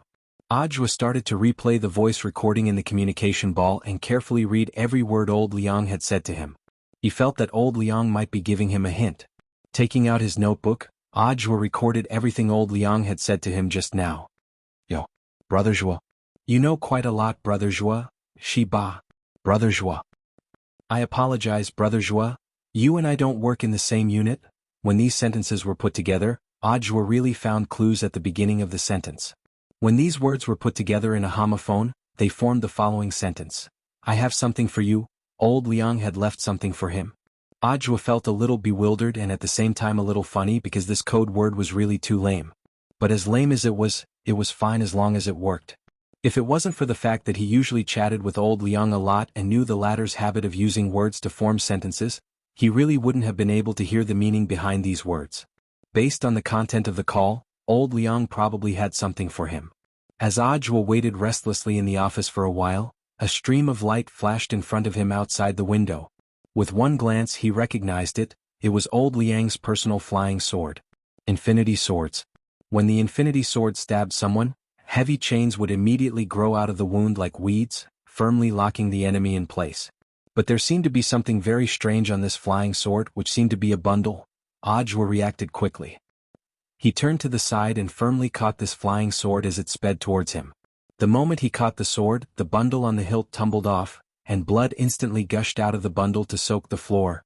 Audra looked at the scene in front of him in disbelief. He forcibly restrained his trembling body and used the infinity sword in his hand to pick up the bundle. Inside it was old Liang's head. At the same time, several people in azure uniforms burst into Audra's office. The leader was precisely the team leader of Wuxia Alliance's Team 1. He stared at Audra, then at Warden Liang's head on the floor and sneered. Director Zhua, the evidence is conclusive that you killed Warden Liang. We are now officially arresting you in the name of Wuxia Alliance.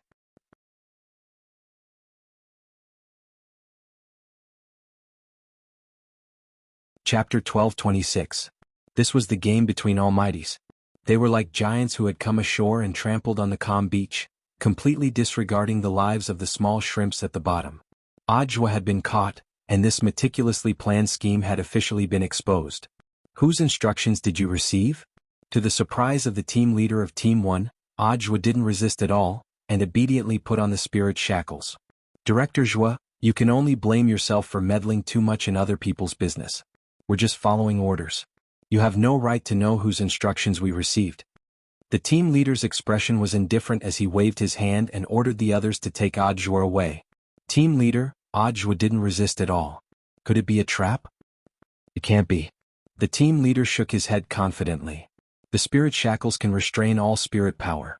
If it's just Audra's clone who's being taken away, the clone will automatically disintegrate the moment the handcuffs are put on. At that moment, outside the general administration of 100 schools building in Shanghai City, in a van operated by a humanoid loopy toad, Audra heaved a long sigh of relief. As expected of Shifu, he actually predicted this. The person being handcuffed was the real clone that Wang Ling had customized for Audra remotely. Like Crispy Noodle's Dao Monarch, Audra's real clone also had spiritual intelligence and was completely no different from a real person. How could a mere spirit shackles break through such a high-level Heaven's Path clone technique? Although Audra had been saved by Wang Ling, he still had lingering fears. Because Warden Liang really was dead. Although Ajwa hadn't seen it with his own eyes, the real clone shared memories. When he saw Warden Liang's head roll at his feet, it was as if he had experienced it himself, and he felt the pain in his heart. Don't worry too much. Once everything is over, little Master Ling will find a way. But given the current situation, someone has to die for the whole thing to be more real. We have to make the mastermind believe that he's carrying out his plan step by step. Only then will we have a chance to ferret him out. Loopy Toad skillfully drove the car away from the scene with Ajwa. It had learned this skill from Wei Ji when he had been driving around the blue circle in the game, and didn't have a driver's license yet. But in order to save Ajwa, Loopy Toad couldn't care less. I understand, I trust Shifu completely. It was just that this matter was too sudden. What kind of secret does this Kleon have that's worth that pusher doing this? In the front passenger seat, Ajwa was puzzled no matter how he thought about it. Maybe the answer is here. Loopy Toad casually tossed him a brocade pouch. This was in fact the last message Warden Liang had left for Ajwa. In order to get this message out, Warden Liang had sent out several spirit swords. He knew that his message could be intercepted, so he used the infinity sword he was wearing as bait and prepared another spirit sword to deliver the message to Loopy Toad. After opening the brocade pouch, he found a strange list. SBP Foundation's name list? Why does old Liang have it? Yes. I've seen it before, but I don't understand what it means. There were 7 numbers on the list, which corresponded to 7 tarot cards. Moon, Star, Sun, Judgment, Chariot, Fate and the Fool. It seems that Wuxia Alliance has long been aware of the SBP Foundation, but their internal opinions on this foundation aren't unified, which is why today's incident happened. And this Kleon might be the key to everything, Ajwa said as he stared at the list. This was all just speculation and so far he didn't have any proof. Furthermore, the message Warden Liang had left him was really too vague. The only thing Ajwa could glean from it was that behind the SBP Foundation, there might be 7 big shots who represented these 7 tarot cards. But who these 7 people were on Earth was still a mystery. Where are we going now? When we get to Wei Ji's house, we have to gather our people first. Senior Immortal is already on his way to Jianghu City. He wants to go to HQ to see what's going on. Won't he be intercepted? Senior Immortal just gave me a new message. He said that a mysterious person helped him change his identity and smoothly passed the security check at the shipyard. Mysterious person. Ajwa rubbed his chin as he muttered in his heart. This means that behind this matter, there are 2 forces that are fighting against each other. No, there are 3 forces. Loopy Toad said, we're the third. After successfully arriving at the staff apartment where Wei Ji lived, the first thing Ajwa did was turn on the news channel. After skimming through it, he realized that the news of his arrest hadn't been announced yet, and he breathed a slight sigh of relief in his heart. For them, the news of your arrest is just a pawn in a game of chess. They won't announce it unless it's absolutely necessary, Wang Jin said. The people in the apartment had already roughly understood the ins and outs of the incident while Loopy Toad and Ajwa were still on the way. At that moment, Wang Jin, Lu Qingyi, Gu Xuanji, Jinyuan, Li Huanran and Wei Ji were all here. Loopy Toad looked around carefully and didn't see any trace of Jianghu. Where's the founder of Shadow Stream? She's in seclusion in the bathroom, Lu Qingyi replied. She's been like this since the news about Kleon came out. It doesn't feel good to be deceived by a big shot in drag. I actually quite understand.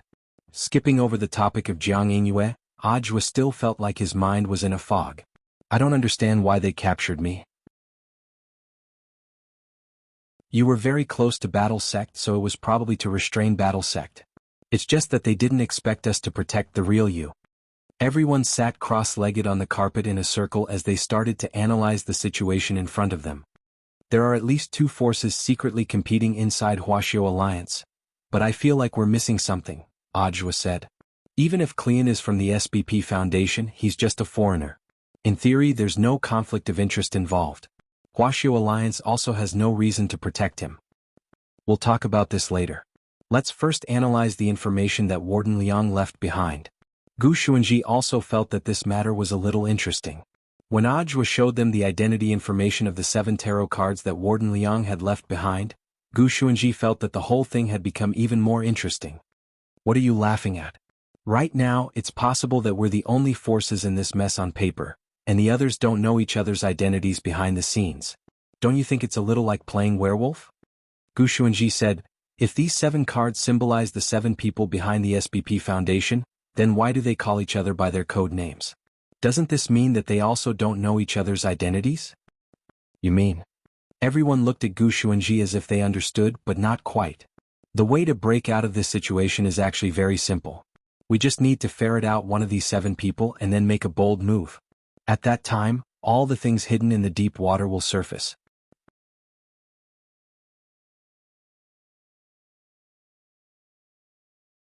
Chapter 12:27. After listening to Gu Xuanji's analysis, everyone nodded. In the end, a keeper of order was a keeper of order. It looked like there was a reason why the heavenly Tao had taken a liking to Gu Xuanji. To be able to resolve the mystery with just a few words was probably the accumulated experience of a keeper of order who intervened in disputes between various races in the universe all year round and was responsible for mediating. But it was clear that these deductions alone weren't enough to deduce the identity of the person behind the scenes. If we're going to pretend to be one of them and make the jump, we have to at least confirm the identity of one of the 7 ID cards. Wang Zhen folded his arms as he stared at the list on the ground, feeling completely clueless about what to do. Although the cultivation civilization on Earth wasn't as developed as that of the domain of the gods, Wang Zhen felt that he had come to the right place for being trapped on Earth by the heavenly Tao this time. Where there were people, there were disputes, and the disputes on Earth weren't any less than in the domain of the gods. Although Wang Zhen had felt a little aggrieved when he had first been trapped here, after getting used to life here he even started to like life on Earth a little.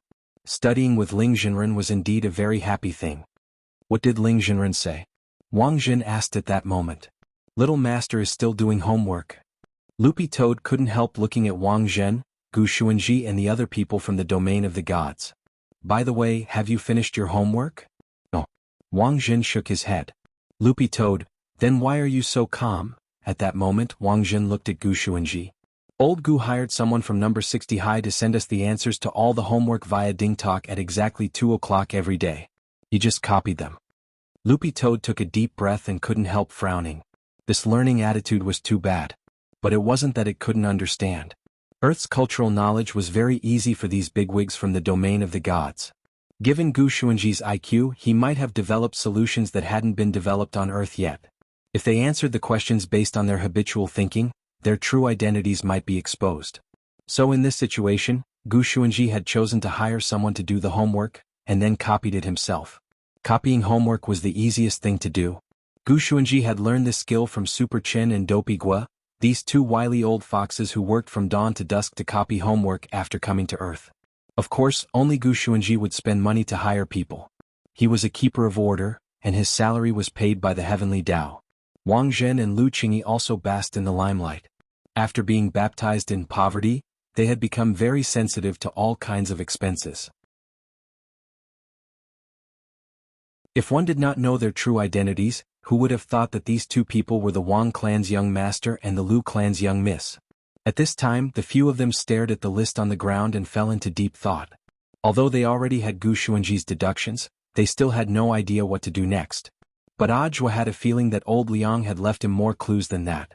At this moment, Li Huanran said, "Can I have a look at this list? What did you find?" He could clearly sense that Li Huanran's body couldn't help trembling when he took the paper.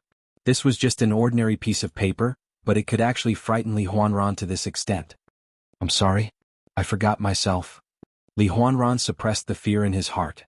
He held the paper in his hand for a long time, his body trembling. In less than a minute he let go of the paper. As the paper fell to the ground, Li Huanran looked as if he had been relieved of a heavy burden. "What on earth is going on?" he asked. "Everything is as I guessed. There's that smell on this paper," said Li Huanran. "Everyone should know that I once wanted to open the void gate by force. What does this have to do with anything?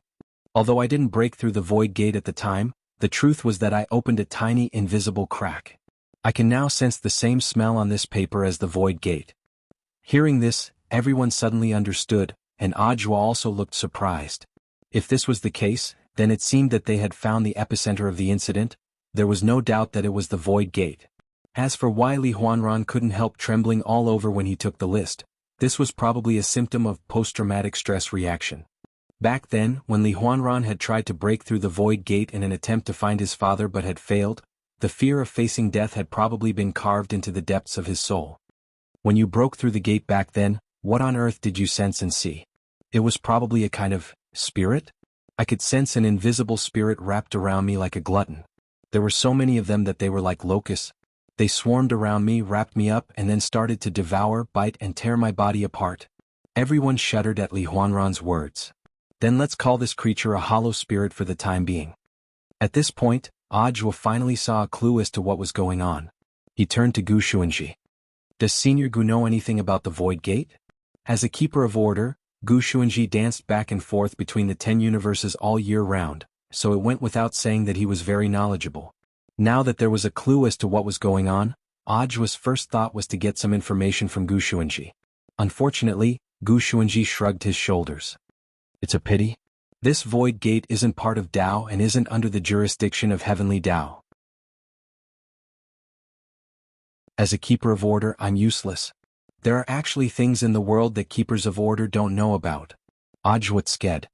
To put it bluntly, keepers of order are just envoys sent out by Heavenly Dao to do odd jobs. The universe is vast and there are many things that aren't part of Dao. As keepers of order, we can only watch from afar and can't intervene. Otherwise we'd be breaking the rules. Gu Xuanji smiled bitterly. But thanks to little friend Li Huanran, we finally have some clues as to what's going on. From Li Daoist's description, there should be some powerful creature behind this Void Gate that surpasses cultivators on Earth.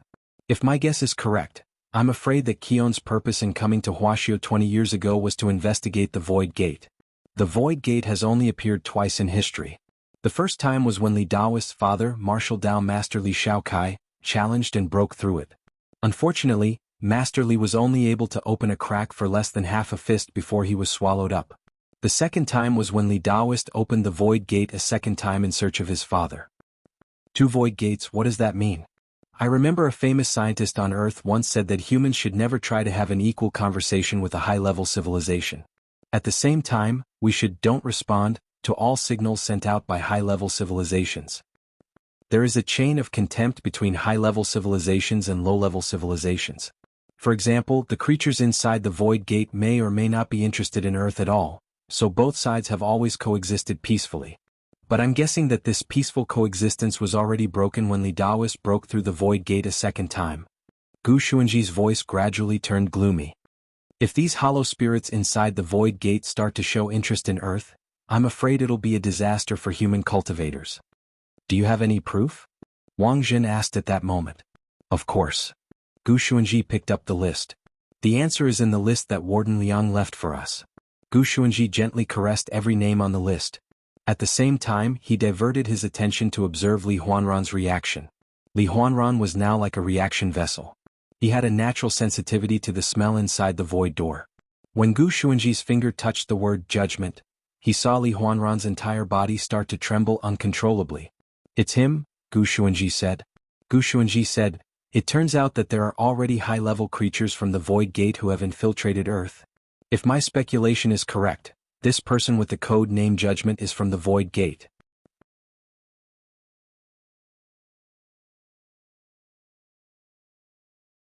Chapter 12:28.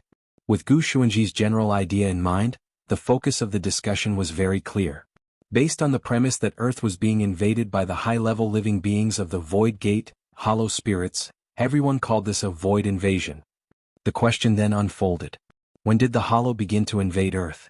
What was the hollow's mode of invasion? What was the hollow's ultimate goal? Finally, and most importantly from the clues provided by Warden Liang, they knew that the person codenamed Judgment at the SBP Foundation might be a spy from the Void. So what on earth were they waiting for? If the living beings of a high-level plane are interested in a low-level plane, their ultimate goal is definitely to invade and occupy territory or destroy low-level living beings for fun. But if this Judgment is already a hollow spirit, then they definitely have another purpose for not making a move. Maybe they're looking for something. Gu Xuanji looked at the time. It was almost 10 o'clock, so he got up from his cross-legged position. Sorry everyone, I have to go copy homework. Loopy Toad, as the keeper of order, you're not going to do anything? Gu Xuanji, I can only give you further hints but I can't intervene. The Void Gate isn't part of Dao to begin with, so I don't have the right to act as I please unless I get permission from the Heavenly Dao. But so far, the Heavenly Dao hasn't given me any orders, but I can still provide you with some analysis within my capabilities. However, I can still provide you with some analysis within my capabilities. If you find any new clues, you can come and talk to me. Ajwa and Loopy Toad, Although keepers of order had their own rules, Loopy Toad felt that the Heavenly Tao's process was too rigid. Why did they have to wait until the enemy came knocking on their door with cannons before they were dispatched to maintain the peace of the universe? Loopy Toad didn't quite understand this. Senior Gu has his own way of thinking, but of course we can't rule out another possibility, Audiobook said at that moment. What's that? The others asked. I remember Shifu once told me that the Heavenly Tao has its own way of judging crisis. If it thinks that these hollow spirits aren't too much of a threat, it won't make a move. Speaking up to this point, Audiobook smiled bitterly. Actually, that's true. After all, isn't my Shifu still on Earth? I wonder how many blows the living beings behind this gate can exchange with my Shifu? Hearing this, everyone was silent because that was the truth. What should we do next? Loopy Toad asked at that moment. Audiobook quietly curled his lips. After sorting out his thoughts, his nervous mood lightened. Kion isn't willing to say anything because he thinks the news won't leak if he keeps quiet. But thanks to Senior Gu we now have some clues. Perhaps we can use this information to pry open Kion's mouth. After that, Audiobook swiftly formulated a plan based on the clues in front of him. Senior Wang Zhen, Senior Lu Qingyi, go support Senior Immortal. If nothing unexpected happens, Senior Immortal will probably run into a wall in Beijing. No problem. The two nodded. Audiobook was a little surprised that he had agreed so quickly.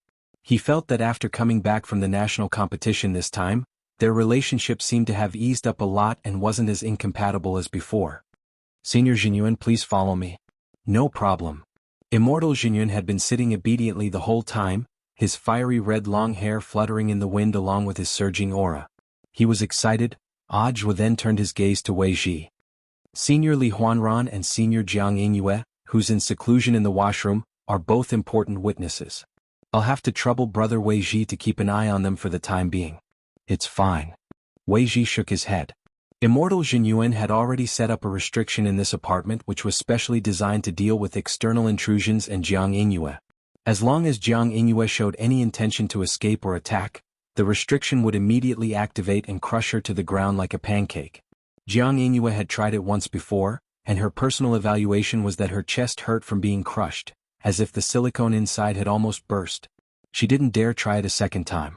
After assigning tasks, Loopy Toad was the only one left.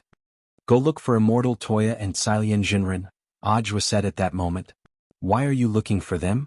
I need to know how the hollow spirits invade. From Senior Gu's deduction, it's very likely that they're attached to a person's body. Since they're attached to a person's body, maybe there's a rejection reaction? Of course, this is just my guess. Senior Immortal Toya has a lot of medical information at his disposal, so he might know some clues. I understand. Loopy Toad nodded. They had split into 3 groups and everything was within Audiobook's plans. Although his realm was low, he had always been able to see the big picture. This was also an important reason why he had taken a liking to him and accepted him as his disciple. Furthermore, Audiobook had always been a person who dared to take responsibility for his actions, and wasn't afraid of being made a scapegoat. Just as everyone was about to set off, Audiobook suddenly spoke to Li Huanran. Wait, there's something else. What is it? Li Huanran asked. I have a feeling that you might be one of the focal points of this incident, Senior Li. It's very likely that someone will make a move on you while we're gone. But Senior Jinyuan has set up a restriction here so most people can't get in, Wei Ji said. But we can't rule out the possibility that if the hollow spirits come looking for you, they might have some special methods, right? Speaking up to this point, Audiobook took out a pair of long johns from his storage bag. This is for you, Senior Li. My Shifu left this for me. I have another set here and this is a spare. Put it on first just in case. This is... Li Huanran held the long johns with a bewildered look on his face. This is Earth. No, perhaps the most powerful armor in the universe. At that moment, Jinyuan couldn't help sighing on the side. At 22:15, Wang Ling put his homework on hold. He took a shower and changed into his big white bunny pajamas, and at the same time kept an eye on Audiobook's situation from a distance. Grenade-throwing Senior Immortal had rushed to Jinghua City alone. Although it was dangerous, Wang Ling felt that it shouldn't be a problem. He still had his king's eye, which was enough to deal with the current predicament. Hollow spirits. Earlier Wang Ling had asked the Sun Spirit what on earth was behind the Gate of the Void. The Sun Spirit had told him that there was nothing behind the Gate of the Void. Until now, Wang Ling still hadn't understood what this meant. Then Wang Ling took out the omniscient phenomenon pillar, which Wang Ying had used previously from his pencil case. This pillar had already shrunk to the size of a needle. This was a void object, and Wang Ling had been looking for a suitable opportunity to send it back. Now he felt that the opportunity had come. Since the other party had invaded through the void, he had to return the favor. Thinking this, Wang Ling used his other king's eye to carve a Heavenly Tao poem that was widely circulated in Heavenly Tao on the omniscient phenomenon pillar. What year is a dream? 3,000 transformations while sitting on the ground. The heart is connected to the whole universe. Even without Tao, one can become an immortal. After that, Wang Ling's mind stirred, and he located the gate of the void. He then opened the window and flicked his fingers to send the omniscient phenomenon pillar out.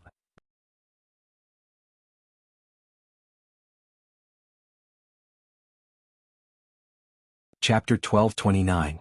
Audiobook used a face-molding pill on the market to give himself a simple makeover. After taking this pill, his face would be adjusted within half an hour, and his facial features would become as soft as plasticine. However, it was clear that Audiobook's face-molding skills weren't very good. He did it in Wei Ji's house, and after he was done he couldn't help sighing. AI. So ugly. But it's already effective. Leaning against the door, Immortal Jinyuan scrutinized Audiobook in the mirror with a very immortal smile. I've embarrassed myself in front of Senior Jinyuan. Audiobook scratched his head in embarrassment. In any case, he was only doing the face molding for the mission. There was nothing he could do if his skills were too poor. You look like a web novelist now. There can't be an uglier novelist than this, right? Kushwan. After everything was ready, the two of them went to the underground parking lot of the staff apartment and walked up to a white Wuling Hongguang. This was Wei Ji's car and had been specially modified by him. There was a lot of room inside for dozens of large spirit beasts, and it was an essential tool for Wei Ji's family. Now, Audiobook had urgently requisitioned it. Wei Ji wasn't worried at all that the car would be damaged. Battle Sect was rich. Even if it was damaged, they would compensate him and would definitely give him a better one. This car is very sturdy. Jinyuan touched the white Wuling Hongguang van and found that it was made of armor, the same material used on air immortal warships. It was light and sturdy. Coupled with the magic coating on the outside, it could even withstand a few waves of spirit power missiles. Get in, Audiobook shouted and took the initiative to sit in the driver's seat. As the car drove out, Audiobook saw a familiar old man. This person was none other than Marshal Jiang. Not good, Audiobook felt that they might be in trouble. As the van drove through the gate, sure enough, Marshal Jiang stopped them. Old man Jiang, who was wearing a vest and waving a palm leaf fan in his hand, looked at Audiobook in disguise. Parking fee 5 yuan. Audiobook was blank. Parking fee 5 yuan? Hurry up, don't waste so much time. Old man Jiang was a little impatient. Are you little Ji's friends? Why haven't I seen you before? I came to visit out of the blue. Audiobook pretended to be calm as he handed over a 5 yuan note. Alright, let's go. Grandpa Jiang took the money and threw it into a worn-out iron box. Then he pressed the remote control in his hand and opened the gate. Be careful when you go out. Audiobook sensed that there seemed to be a hidden meaning behind these words, but he didn't dare stay any longer. He stepped on the accelerator and drove the car up the slope. Old Master Jiang smiled as he watched the van drive away. At this moment, beside the metal box filled with change, the old man who had not hung up the phone let out a hearty laugh. Haha, I knew this kid would be fine. Dakong, are you relieved now? He's my chosen successor, so I have to show some concern for him. On the other end of the line, Secretary Dakong laughed. This kid always brings me some surprises. His clone actually managed to fool even the spirit shackles. So, is there any progress on this matter? Just blown up a little. Although it hasn't reached the point where it's impossible to recover from what's done, it's bound to be very chaotic in the next few days, Marshal Jiang said as he waved his palm leaf fan. The head of state already suspects the mastermind behind this, but it's better to bide our time for now. Does the head of state suspect that one of the 10 of us has already been invaded by a hollow spirit? Yes. What on earth is this thing? Marshal Jiang felt a headache coming on. I don't know, but I can say for sure that it's not easy to deal with. You also have to be careful, old Jiang. It seems to have a special way of not only attaching itself to you, but also spreading it.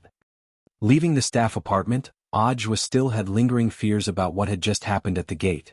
Why do I feel like I've been discovered? Yes, but that little friend didn't directly expose you, Immortal Jinyuan said with a smile in the front passenger seat. Little friend, Thousands of years ago when this old grandpa was a child I had a fight with him. He cried and shouted that he wanted revenge. He's probably forgotten about it now.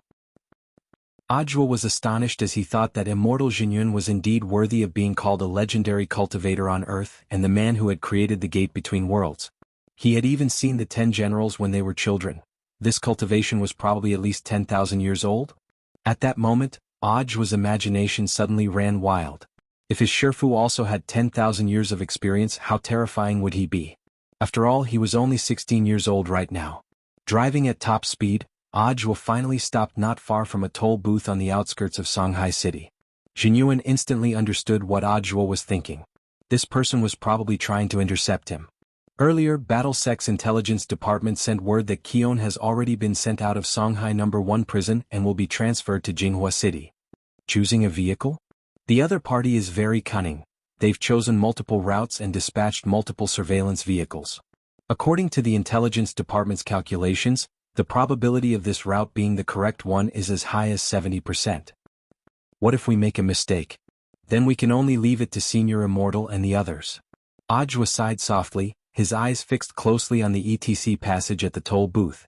About 10 minutes later, sure enough, a modified black and white surveillance vehicle drove through the passage. He's indeed in the car.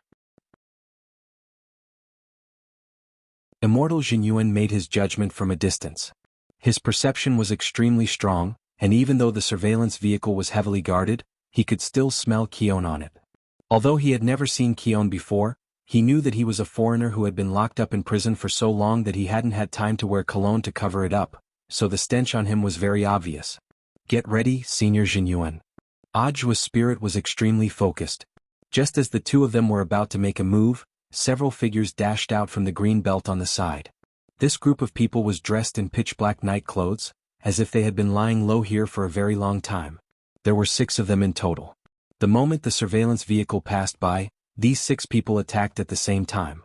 Their feet kicked away flying swords, and the moment they appeared, they launched a concentrated attack on the surveillance vehicle. It looks like we're not the only ones who want to kidnap them. Jianghu put a hand on Audiobook's shoulder. Don't move, fellow Taoist Zhua, let's wait and see first. He seemed to have long since anticipated that there would be other people intercepting them, and his expression was extremely indifferent. Sure enough, as soon as he said this, the manhole covers on both sides of the road were suddenly lifted off, and a second group of people scuttled out. They were also dressed in night clothes and covered themselves very tightly. From a distance, Jianghu could smell the strong scent of herbs on this group of people, who seemed to be engaged in alchemy all year round. 2 groups of people. Audiobook was astonished. Including them, there were already 3 groups of people. Immortal Jianghu shook his head, his face expressionless. Now there's still one more. Then, Audiobook saw several well-built figures descend from the sky like heavenly soldiers as they abruptly dropped in the middle of the road. So many people. The corners of Audiobook's mouth twitched. But looking at this lineup, it was already enough to see how critical Qion was. No matter what this person said, they had to take him down. Don't worry, fellow Taoist Zhua. Just watch me perform. At that moment, Immortal Jianghu smiled slightly and narrowed his eyes as he gazed at the battlefield in front of him. Then all of you get down. As soon as he said this, Audiobook heard a boom. The ground in front of the toll booth abruptly cracked and the road caved in deeply. More than 40 people in total had come out of the 3 groups of people, but all of them lay flat on the ground like toads, unable to move. Their faces were hideous and twisted, and their entire faces were pressed into the ground as they wailed in pain. Audiobook thought that he had seen a lot of big scenes, but he was still dumbfounded by Immortal Jianghu's big move, and his mouth dropped open. It's definitely a far cry from Ling Jianghu's. This is just a small, insignificant scene. It's just a directional gravitational suppression. Hurry up and pick it up, fellow Taoist Zhua. Immortal Jianghu patted Audiobook on the shoulder.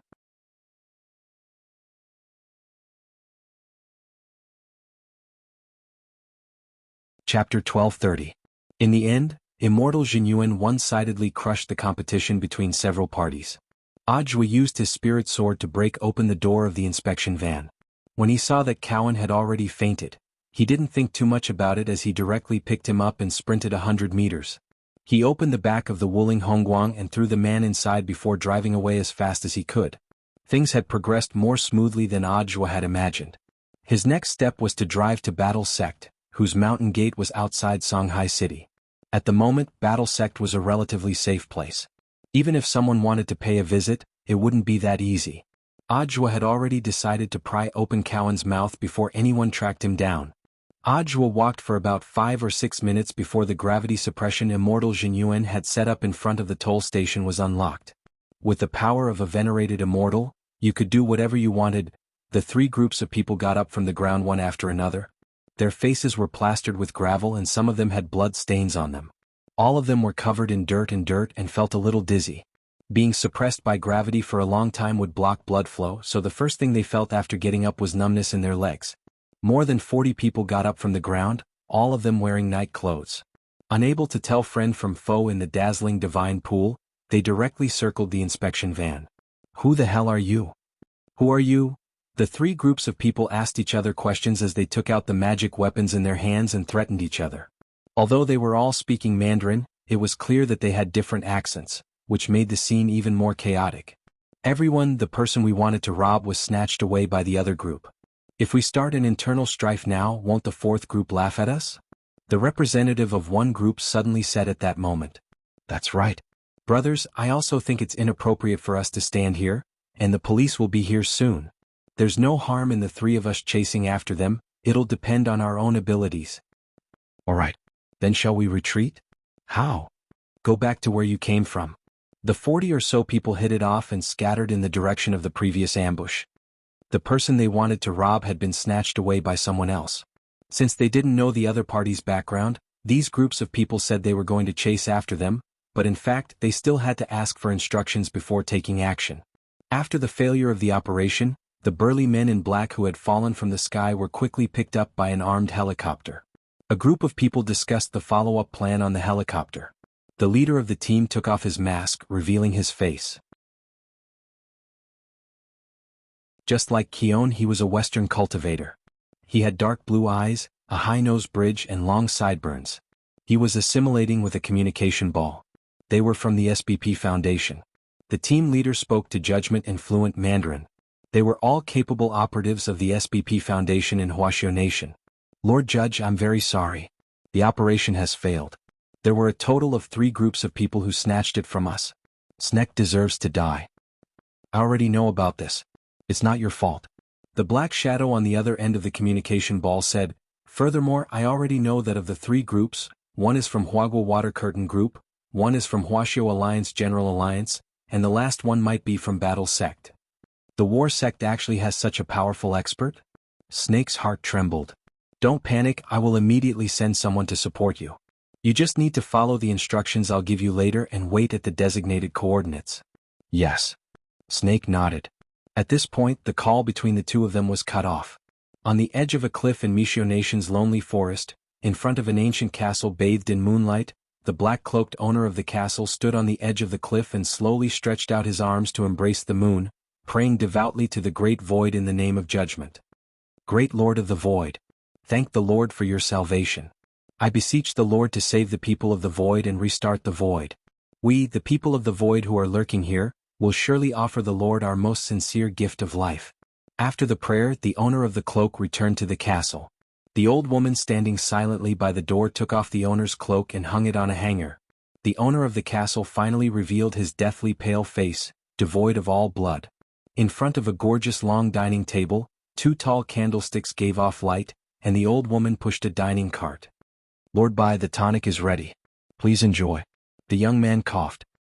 He scooped up a spoonful of red medicinal soup and leaned close to savor its aroma. It was as if that wonderful feeling could make him forget all his troubles for a short period of time, forget his past, and even for a moment forget that young man whom he hated to the core. For countless nights, that pair of dead fish eyes had been tormenting him like a nightmare. Before drinking the soup, the young man glanced at the old woman out of the corner of his eye. "My name is Su Bai and I am a citizen of the void. The Baizhur of the past has nothing to do with me anymore. Yes, this old servant will remember." Only then did the old woman realize that she had made a slip of the tongue. After bowing, she hurriedly pushed the dining cart away. As the young man had said, the great void had given him a third life, which had been given to him by a white-haired young man whose face couldn't be seen clearly. Unfortunately, that young man hadn't put him in an important position. He had once been a lord, but after he was resurrected, Baizhi realized that he was worse than a dog. In extreme grief and indignation, Baizhi chose to end his life.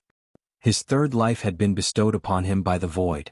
The Void had given him everything he wanted, and had even helped him advance into a higher life form called Hollow Spirit. In the days that followed, he began to look for a host. Then this Mr. Judgment of the SBP Foundation became the perfect host for him. As his Hollow Spirit body began to merge with Judgment, he took away everything that belonged to Judgment. Memories, realm, wealth, reputation. With the help of the Void, he had regained all of these things that he had once lost. At that moment he had changed his name to Subai. He was a devout citizen of the Void. Furthermore, he was a higher life form than human cultivators. With the nourishment of the medicinal soup, it wouldn't take him more than a few days to completely adapt to Judgment's body. He was now confident that he could kill Wang Ling. But he didn't want to be in such a hurry. Letting a person die wasn't the greatest torture. The greatest torture was to make a person lose all the things they wanted. Subai had thought it through very thoroughly. What he wanted to take away was the peaceful life that Wang Ling yearned for the most. Wang Ling, what are you going to do? The young man put spoonful after spoonful of the red medicinal soup into his mouth and sneered. He had already finished praying in the darkness of the night. The great Lord of the Void was going to reopen the Void Gate and test the human world once again. P.S. Poll, please guess how many slaps Wang Ling can take from Subai? A. 1-3B, 3-5C, 6-10.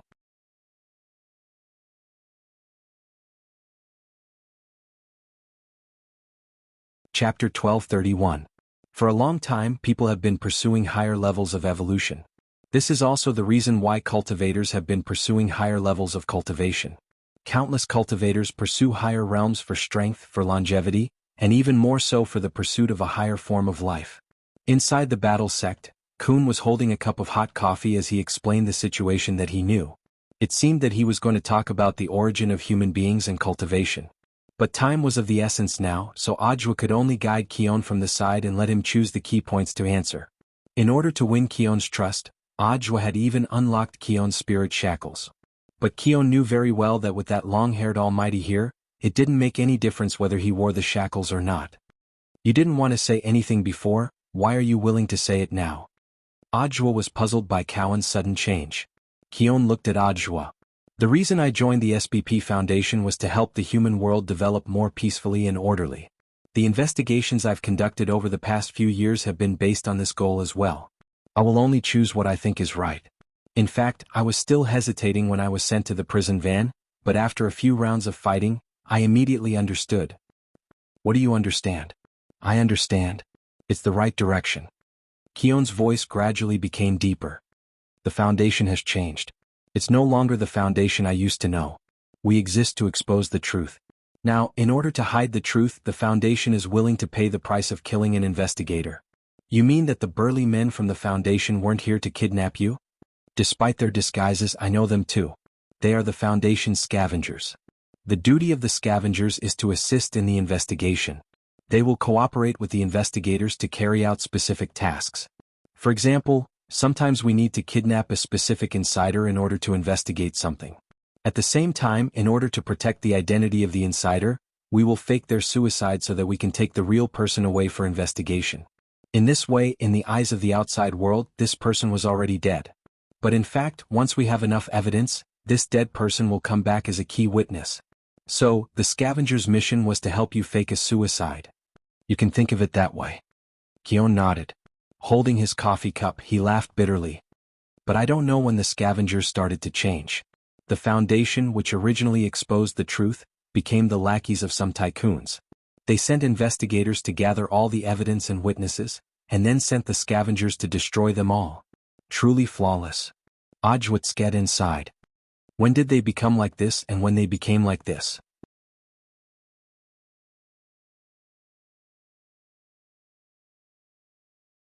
At that moment, as they were talking, a huge explosion suddenly erupted outside Battle Sect's mountain gate.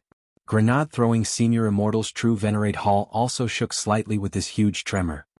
Report, a group of foreigners are preparing to attack the mountain. A Battle Sect disciple ran in a panic. It's the scavengers. Snake and the others are here. Kion became nervous. They clearly know that you have an expert keeping watch here, and won't act rashly unless they're fully prepared. Snake is very strong. He's definitely going to kill me. Don't panic. Ajwa tried to calm Kion down. He exchanged glances with Immortal Jinyuan, who was about to go out and take a look at the situation. In the end, another battle sect disciple ran in a panic at that moment. Report, the leader of the foreigners is dead. Dead? Ajwa was stupefied. Crispy Noodles Dao Monarch said it was a needle that came from afar like a shooting star and directly stabbed him to death, then flew off into the distance. Hearing this, Ajwa sucked in a cold breath. Were the villains nowadays so shameless? They didn't even have a chance to make an appearance and had died just like that.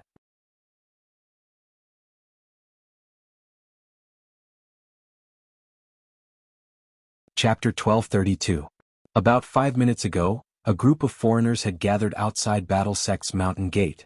Their leader was none other than Snake, who was known as the SBP Foundation's scavenger team leader.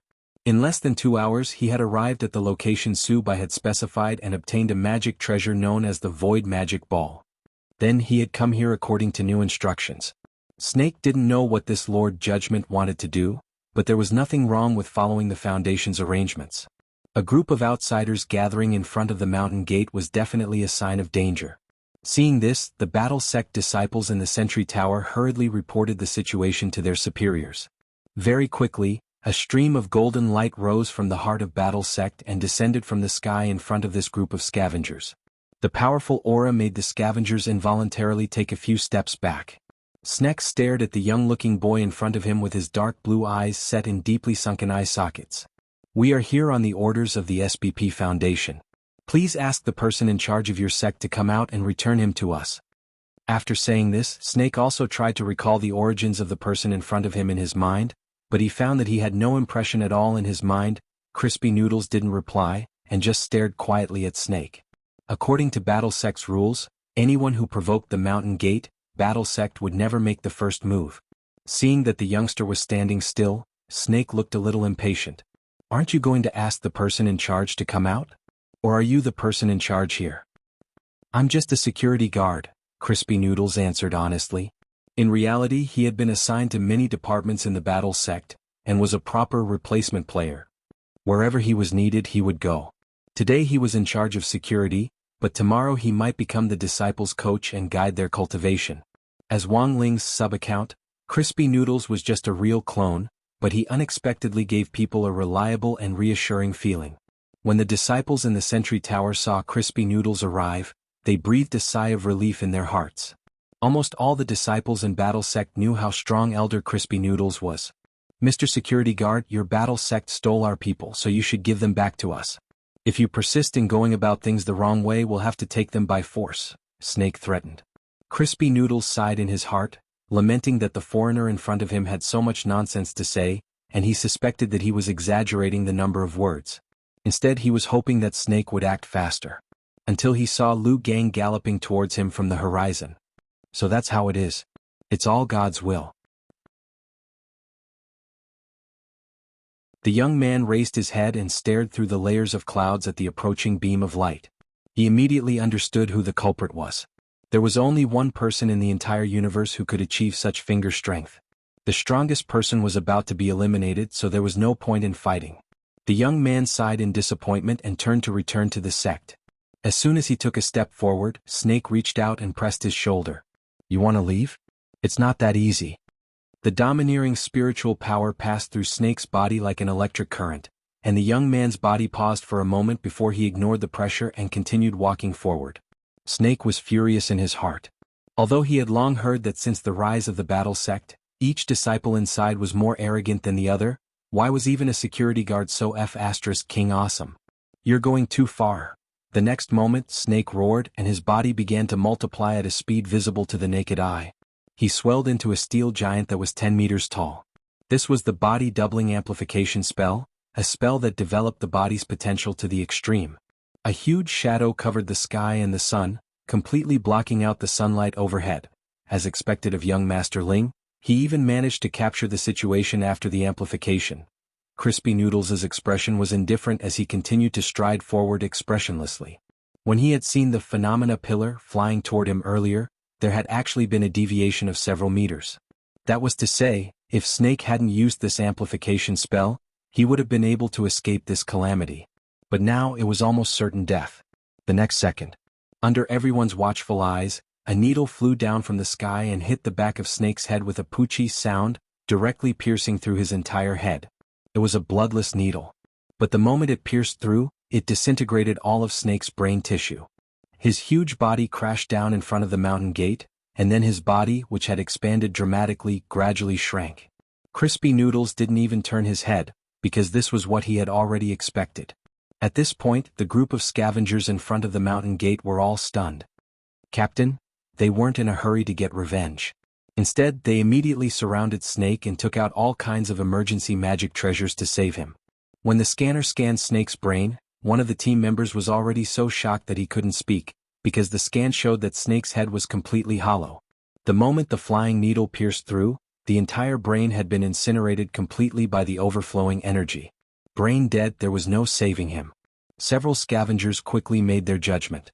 Someone tried to get revenge but was intercepted by another person. This was the deputy captain of the scavengers, named Kaz. The entire security team killed our captain without even looking back. If you go over like this, you'll just be sending yourself to death. The people of Battle Sect were terrifyingly strong, even more so than the rumors said. The situation in front of them was already beyond Kaz's understanding. What on earth did he do? No, I didn't see it at all. It looked like a magic treasure coming from afar. That's too scary. He clearly didn't even lift his hand. Did he use his mind to control the magic treasure? At the very least, it's an upper-class holy weapon. No, it might be world-defying.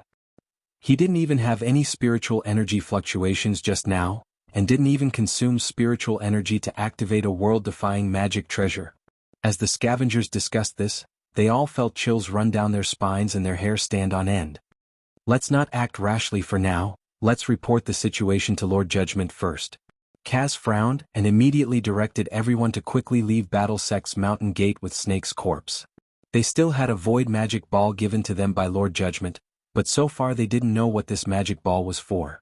As the foreigners left, the disciples on sentry duty at the sentry tower also lifted the danger alarm, and the entire Battle Sect was in high spirits.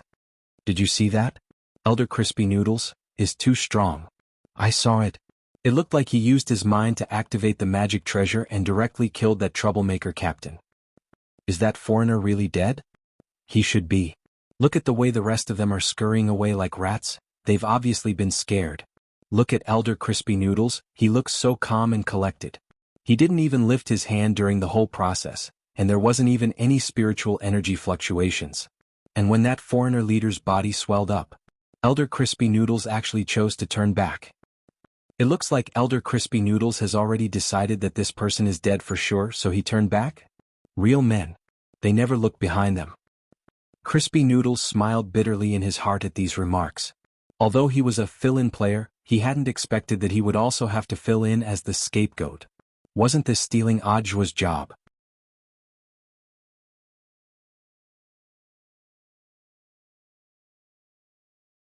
Chapter 1233. The scavengers had been repelled for the time being, but that didn't mean the matter was over.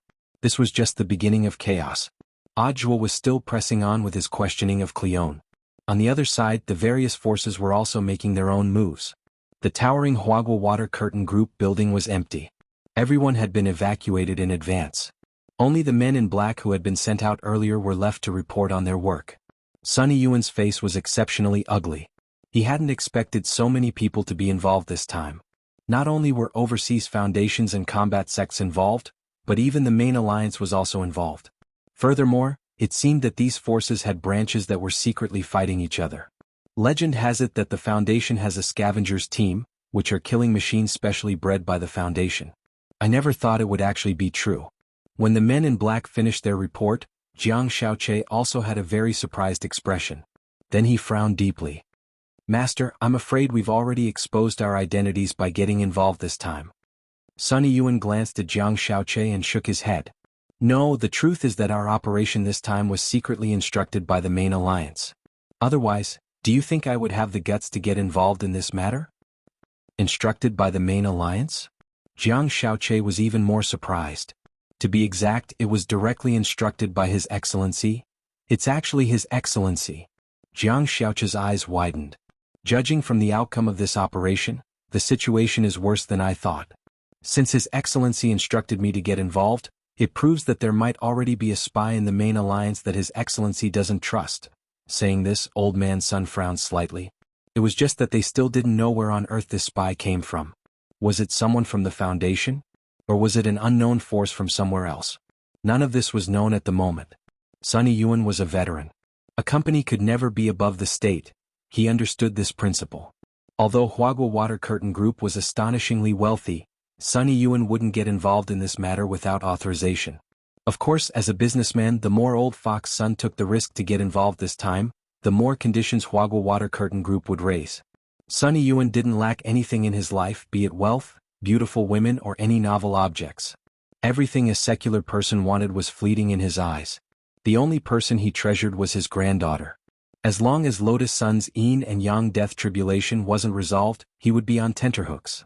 Thus, Sun Yiyuan's condition was that after this matter was over, he wanted the headquarters to do their utmost to break the yin-yang death tribulation. Looks like we have no choice but to interfere in this matter. When Jiang Shaoqi heard this, he understood Huagua Water Curtain Group's current situation. Judging from the current events, the General Alliance might have lost the trust of that lord because of the traitor. That lord had no choice but to ask the Huagua Water Curtain Group to secretly investigate. They were already involved in this matter, so it was naturally impossible for them to escape unscathed. However, there was one thing that Jiang Shaoqi did not quite understand. He bluntly asked, "Why did that lord not allow the battle sect to investigate?" "I was also thinking about this before." Old Man Sun said, "Maybe you have your own concerns.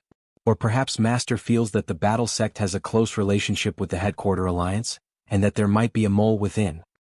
But the problem is that the person has already been snatched away by the war sect." Jiang Shaoqi wanted to cry, but no tears came out. They were now caught in the middle and their situation was very awkward. They couldn't win in a fight, and couldn't extricate themselves from this matter.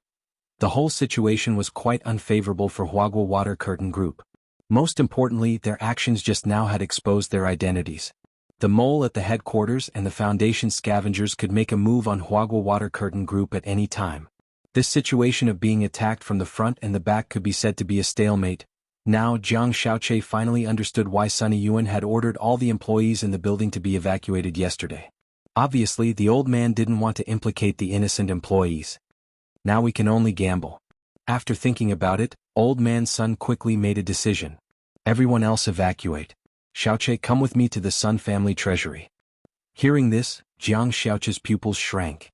"Master, since we're already involved and can't extricate ourselves, there's no harm in blowing things up a little." Saying this, Old Man Sun got up and took off his suit jacket. Underneath the jacket, his strong muscles pushed up his white shirt, which was especially conspicuous. Going to the Sun family treasury?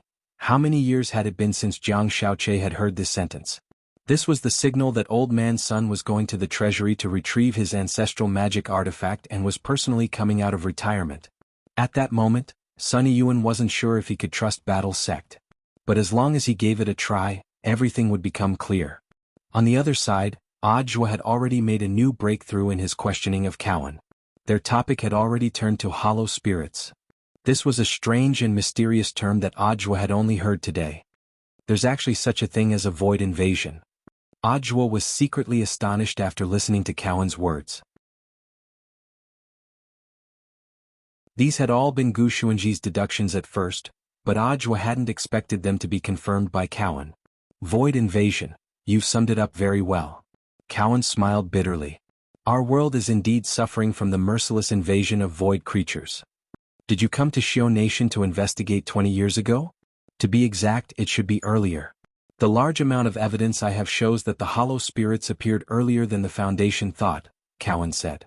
It's just that they've been secretly observing humans before this, and have been lurking in the human world for a very long time. Furthermore, there weren't many of them at the beginning. They didn't reach the point where we needed to be on guard at all. Observing humans? Audiobook couldn't help sighing when he heard this. Just like humans playing with little insects in a greenhouse? Cowan smiled. That's a very good analogy. Perhaps to them, we are indeed like insects trapped in a greenhouse. Because the hollow spirits themselves are indeed a higher form of life. They're like wind and light, like clouds and fog. They don't have a physical body, but they're extremely intelligent. But why would such highly intelligent creatures be interested in ants in their eyes? The evidence I have so far is still limited, so I can only make assumptions, Cowan said. After a long period of observation, I realized that they seem to be looking for something. The current void invasion is precisely because of this thing. What kind of thing? Ajwa asked. It doesn't have to be something, it could also be a person, Cowan replied.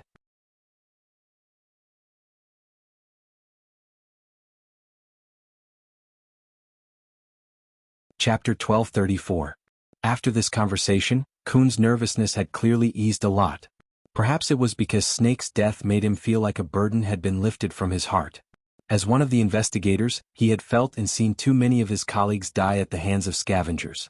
At some point in time, Kuhn had also started to fear scavengers in the depths of his heart. But now, with Snake's death, everything had become a relief.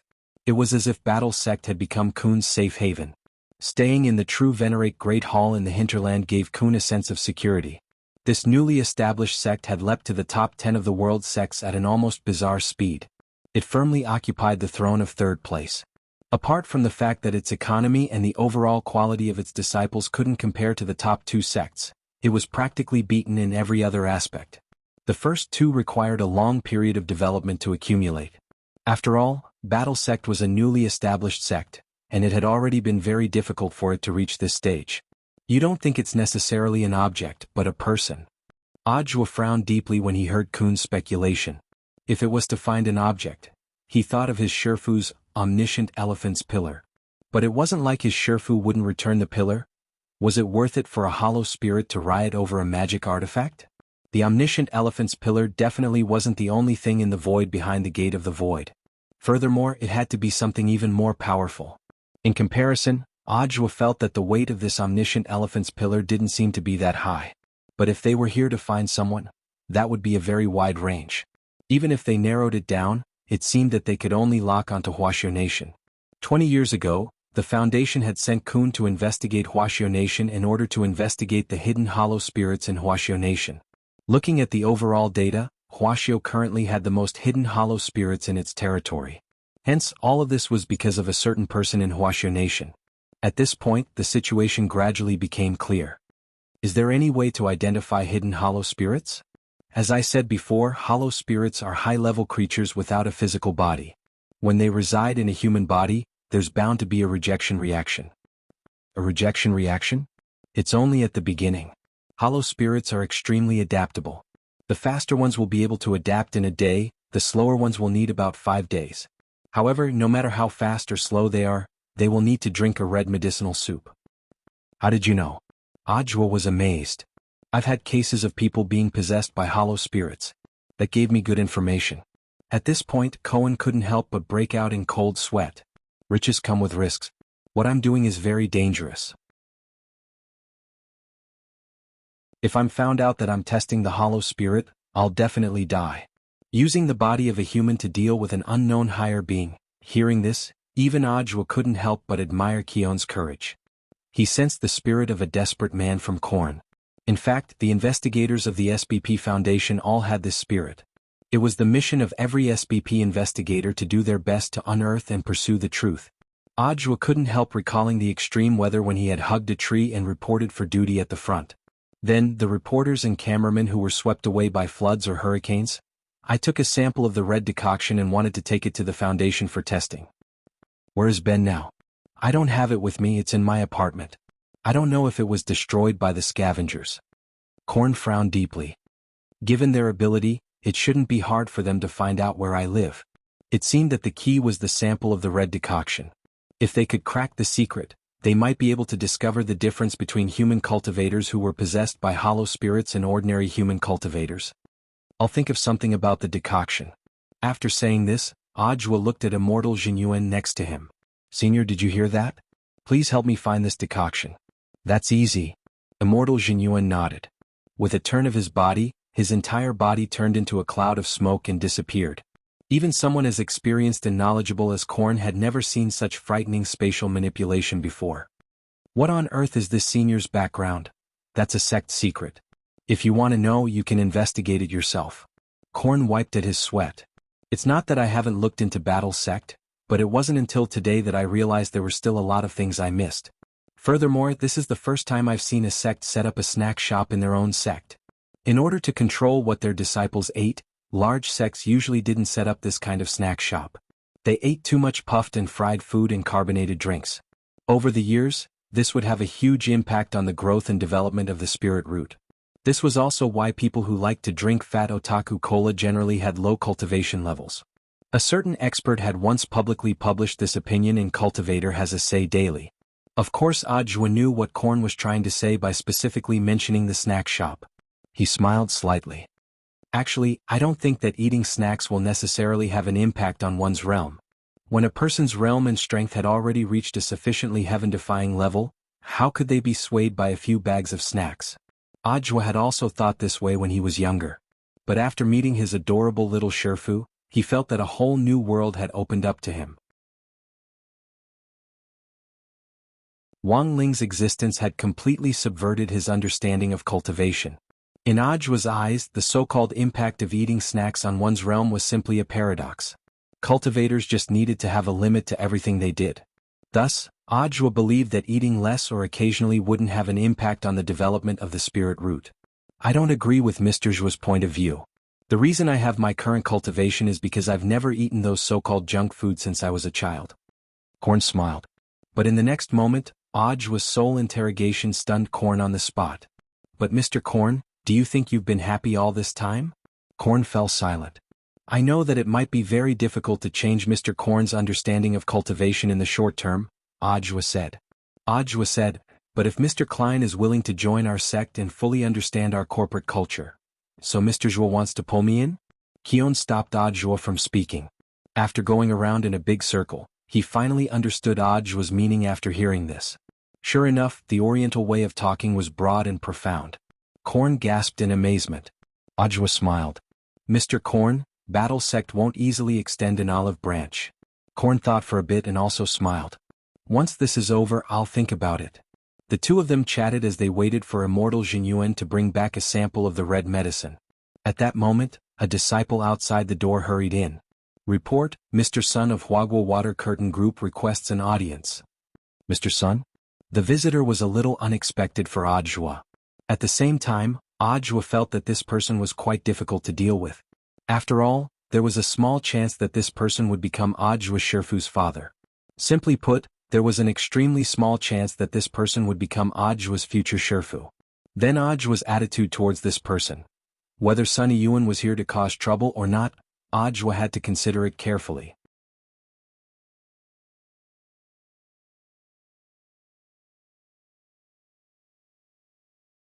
Chapter 1235. Battle Sect's central lakeside was a place specially built for disciples who specialized in water magic.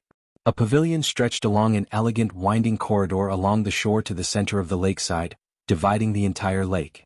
Under the baptism of the moonlight, it had the beauty of yin and yang separating the dusky dawn. Sunny Yuan entered through the mountain gate, and after being informed by a Battle Sect disciple, he was led here. When he left the mountain this time, he was already prepared to fight. However, he did not expect that the way the war sect treated him was unusually gentle. On his way here, Sunny Yuan had just received news that one of the scavengers had died. One of the team leaders had already died. No one had seen how he had died, but the intelligence indicated that he had been killed by a security guard. When he had first received this news, Sunny Yuan had thought that something had gone wrong. In the end, when he had just passed the mountain gate, he had seen a youngster who looked a little like Wang Ling, but who was fundamentally different, looking at him with a smile. Although he looked like Wang Ling, he knew very well that this wasn't Wang Ling. His aura was fundamentally different, and from what he had always observed about Wang Ling wasn't someone who knew how to smile. But this youngster in front of the mountain gate was smiling at him. It was a smile that sent chills down his spine and made his hair stand on end. If he were to fight with that youngster just now, what were his chances of winning? Sunny Yuan had been pondering this question on his way to the central lakeside. Battle Sect's battle strength was too terrifying. Even the security guard, at the entrance, was a sweeping monk.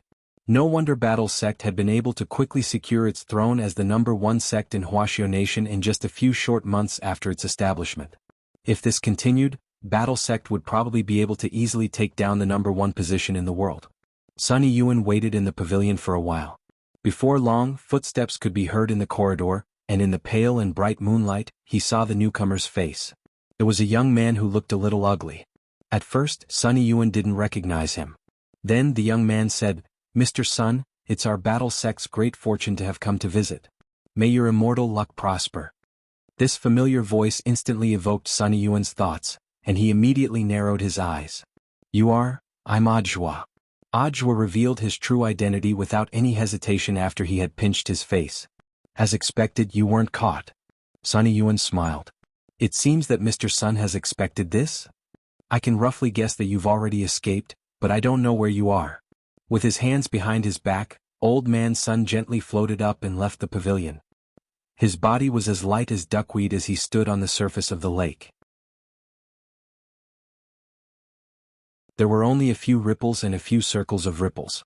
Audiobook followed Old Man Sun's example and also stood on the surface of the lake, the two of them looking at each other deeply in the soft moonlight. "Dakong has his eyes on you, and you're also the person most likely to succeed him as the leader of the Alliance of 10,000 Schools in the future." Sunny Yuan said, "I originally had some doubts about his choice, but now it seems that you do have some ability." "Mr. Sun is too kind, little Zhuozi was just lucky." Audiobook cupped his fists in salute. He saw that Sunny Yuan had changed into a set of light sportswear. He could roughly guess the purpose of this old man's trip up the mountain. "Is Mr. Sun planning to use violence to get me back?" Audiobook asked. The corners of Sunny Yuan's mouth twitched when he heard this. As the chairman of Huagua Water Curtain Group, he had indeed come in person with the intention of fighting. But the problem was that they were being too polite. How could he make a move?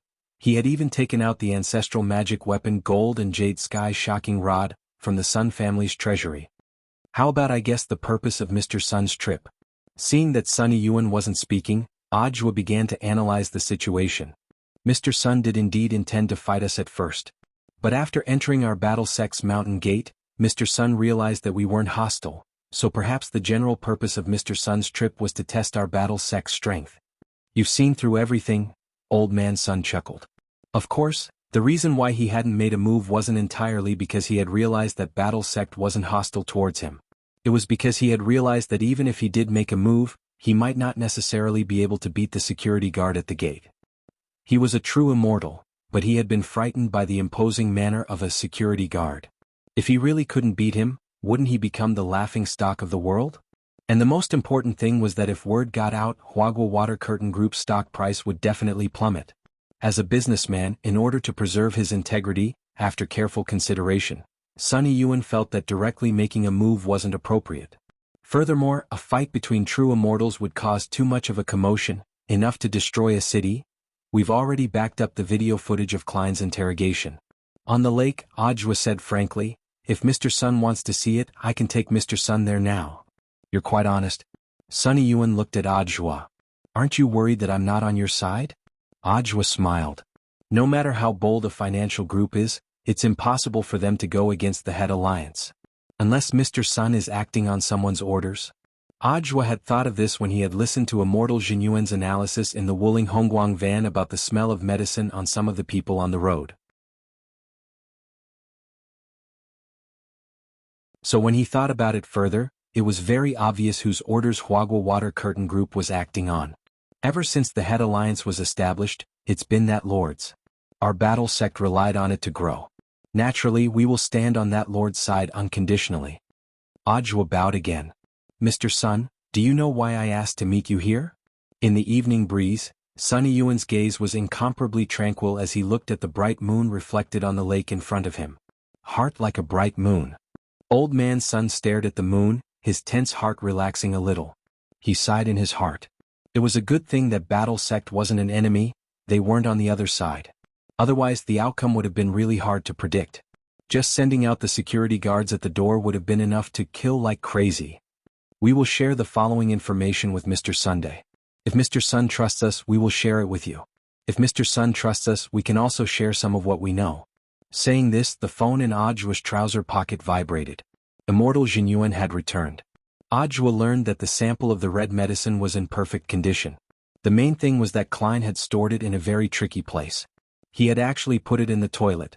When Immortal Jianghu had arrived, Klein's place of residence had been a mess, and it had clearly been searched by the scavengers. But they had never expected Klein's action of putting the sample in the toilet would imperceptibly protect the sample. Because before this bunch of scavengers had opened the toilet. In this way, Lord Ma had already sent the sample away. When Immortal Jianghu went over again, Lord Ma had sent the sample back.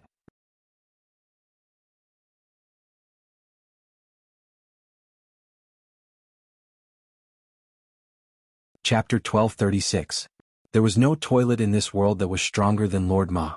Not only was he an enlightened spiritual monster who had seen the buttocks of the men from the Wang family, but he was also a spiritual monster who controlled the toilets of the entire earth. If he reached the standard of a grade 4 enchantment, this range could be expanded. As Wang Ling's chief disciple, he naturally knew how powerful Lord Ma was. This kind of teleportation ability could only be described as heaven-defying. This matter is all thanks to Lord Ma. Audiobook listened to Immortal Jianghu's explanation in the Great Hall of True Venerated.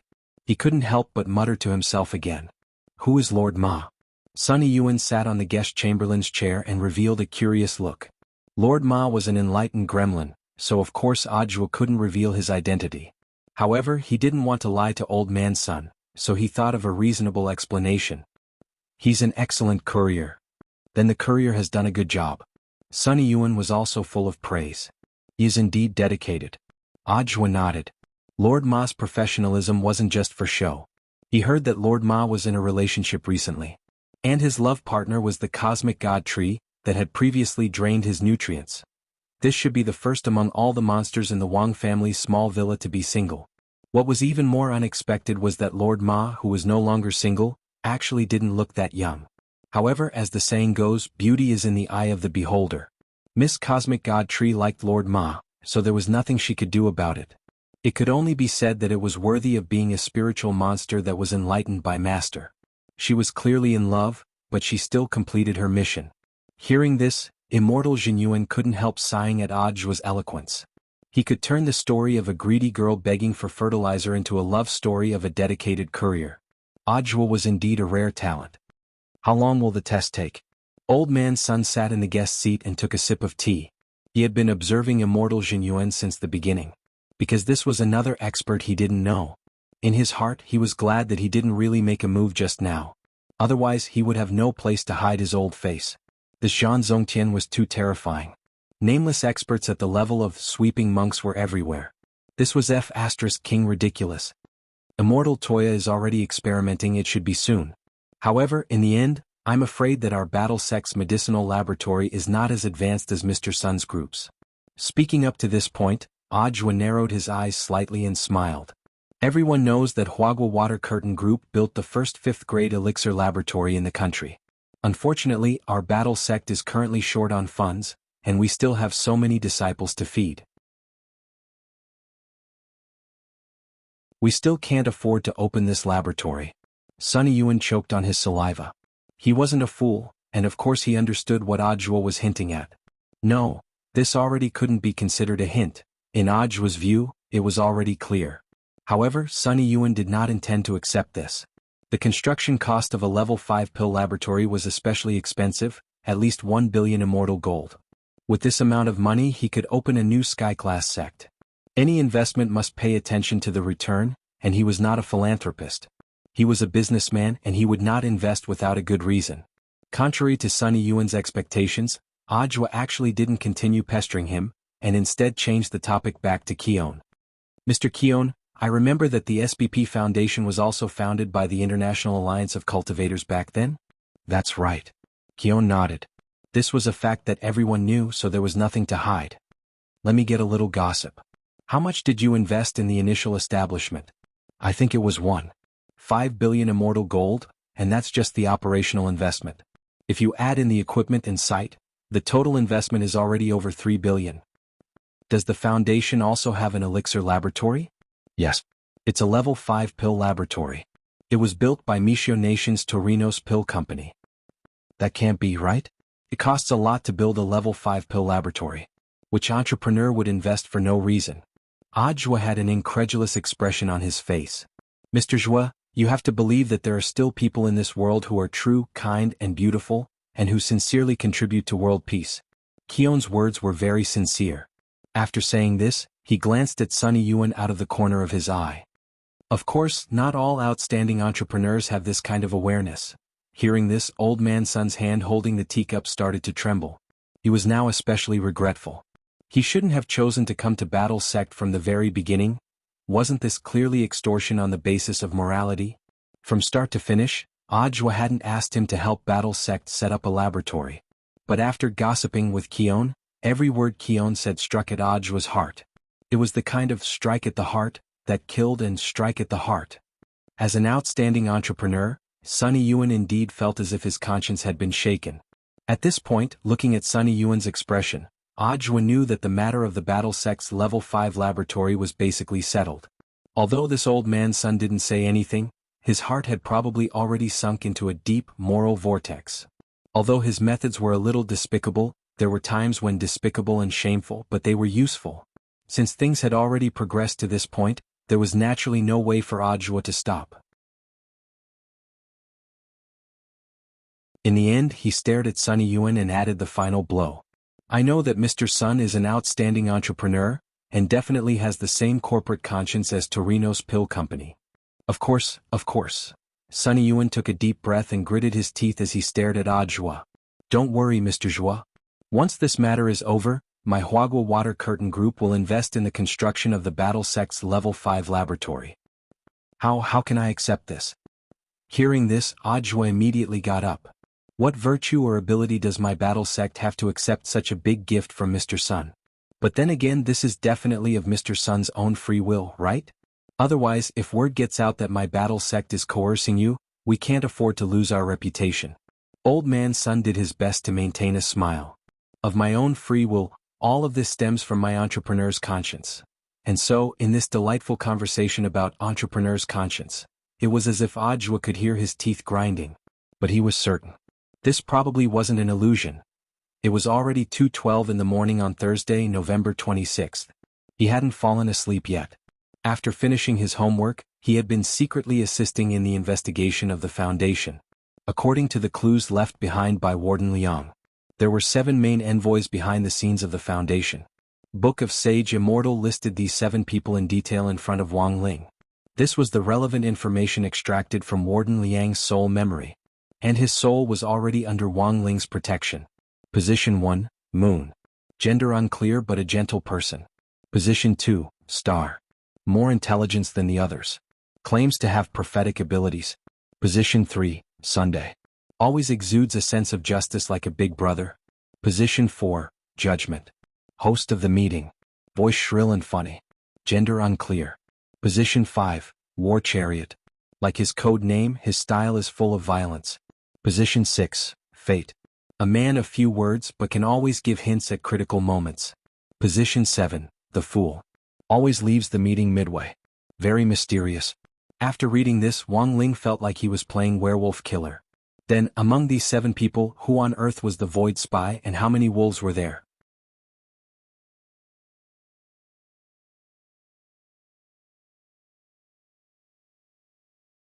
Chapter 1237. St. Pius Cathedral, the base of the Moon Emissary. The glazed glass roof of the cathedral shone with a rainbow of colors under the sunlight. Sitting in the middle of the cathedral, one would have the illusion of living in a rainbow illusion. For every believer who believed in God, this was undoubtedly the closest place to God. A nun in black robes and a veil stepped into the cathedral. She walked up the wide aisle, and the bright moonlight shone through the top of the wall, illuminating the tranquil face of the Moon Emissary. The Moon Emissary gazed at the mural of God on the prayer altar with her silver-white eyes and prayed devoutly. A moment later, her thoughts were led, and her whole body turned into a black shadow, sitting in the spiritual space. No one could have imagined that the legendary Moon Emissary's true identity was nothing more than a nun of a church. At this moment, she sat dignifiedly on a bench in the spiritual space. At this moment, the Moon Emissary felt like she had become God, looking down on all living things. The existence of the Foundation greatly satisfied her vanity. And this was also the reason why she had agreed to join the SBP in the first place. The Moon Emissary opened her eyes. The neatness of the people in this meeting was somewhat unexpected. All 7 emissaries were here. Reliable news: Snake was killed by a fighter from the battle sect and Cohen betrayed us. The judgment emissary, as the host of the meeting, told everyone the unfortunate news. Everyone present had different reactions to Snake's death. The most shocked person was the moon goddess. With his strength he actually died at the hands of the battle sect. What a useless piece of trash. The chariot emissary hammered the table, looking very angry. Didn't he find out anything before he died? Not at all. The star emissary smiled slyly. The information he had obtained was no less than that of the judgment emissary. I'm afraid even the judgment emissary would not have thought that Snake would die at the hands of a battle sect security guard. Security guard? The rest of the people fell silent upon hearing this. Many people's hearts trembled wildly. It wasn't just the judgment emissary. Everyone here seemed to have underestimated the combat power of the battle sect. In this day and age, how could there be a lunatic sect that used a true immortal as a security guard? Snake's strength was at half-step true immortal. Just a little bit more and he would be able to leap into the realm of true immortal. To be able to defeat Snake, even if he was a security guard, he would at least have the strength of a true immortal. I've already organized the scavengers to temporarily retreat. I don't know if anyone has any opinions or thoughts. Subai looked at each and every one of them. As the host of the conference, the legendary judgment messenger of the Foundation, he felt that he had seen through everything. After becoming a higher-level creature, their ability to obtain information was naturally extraordinary. He could communicate directly with the Void Master and ask for his help. Let the Lord use the supreme power of the Void to give him all the answers he wanted. Therefore he already knew the identity of every single person here, including the residence of every single emissary. Snake's death was something he had long foreseen. As long as the Void Orb existed, he would be able to absorb Snake's soul immediately after his death and transform Snake into a high-level ethereal. At that time, as long as he killed anyone here and then let Snake invade the Void, he would be able to control one more emissary. After that, as long as he repeated the above actions, the entire Foundation would fall into his hands. But right now the most important thing was still acting. He couldn't directly reveal everyone's identity. And Subai was deeply conflicted as to whose body he should let Snake invade. He had to observe first and see who would dare disobey him. It's too dangerous for the scavengers to remain in Wuxia. I think we should withdraw them all for now and wait and see. At that moment, Sun Messenger said, the scavengers have done a lot for the Foundation over the years. Once they fall into the hands of another country, everything the Foundation has done will be exposed. But the problem is, Clean is already in their hands, isn't he? Tank continued to slap the table in an unusually irritable manner. The scavengers have higher priority than these investigators, and they may not know about the scavengers. Sun Messenger insisted on his point of view. All these years, the scavengers have done nothing that can be used against them. They've done a great job, haven't they? Tank was furious. I still don't agree. The death of the scavengers is tantamount to the Foundation being humiliated in another country. We must get back at them. The dispute between Sun and Tank was to be expected. Their personalities were as different as heaven and earth. But after both of them expressed their views, there seemed to be a focus of discussion in this meeting. As usual, whether the scavengers stay or leave will be decided by a vote. The minority must obey the majority, Subai said as envoy of judgment. Sun Messenger was considering the Foundation's long-term development, but he seemed to prefer Tank Messenger's way of handling things. In any power struggle, if all the plans were too conservative, sooner or later the Foundation would be nibbled away. Under his control, the Foundation had to grow stronger. Therefore, it was crucial to establish the Foundation's prestige. Subai wasn't afraid of Battle Sect at all. In his opinion, Battle Sect was nothing more than a stepping stone for the Foundation's development. It was destined to serve him. I support Tank's view. So, he spoke first to express his opinion. It was rare for the host to express his opinion first. Looking at this scene, Sun Messenger instantly felt a hint of anger rise in his heart. He had the feeling that he was being targeted. When he saw the other envoys vote one after another, this surging anger was on the verge of erupting. Moon, Star, Fate. What on earth do the three of you mean? Sun Messenger questioned the three of them.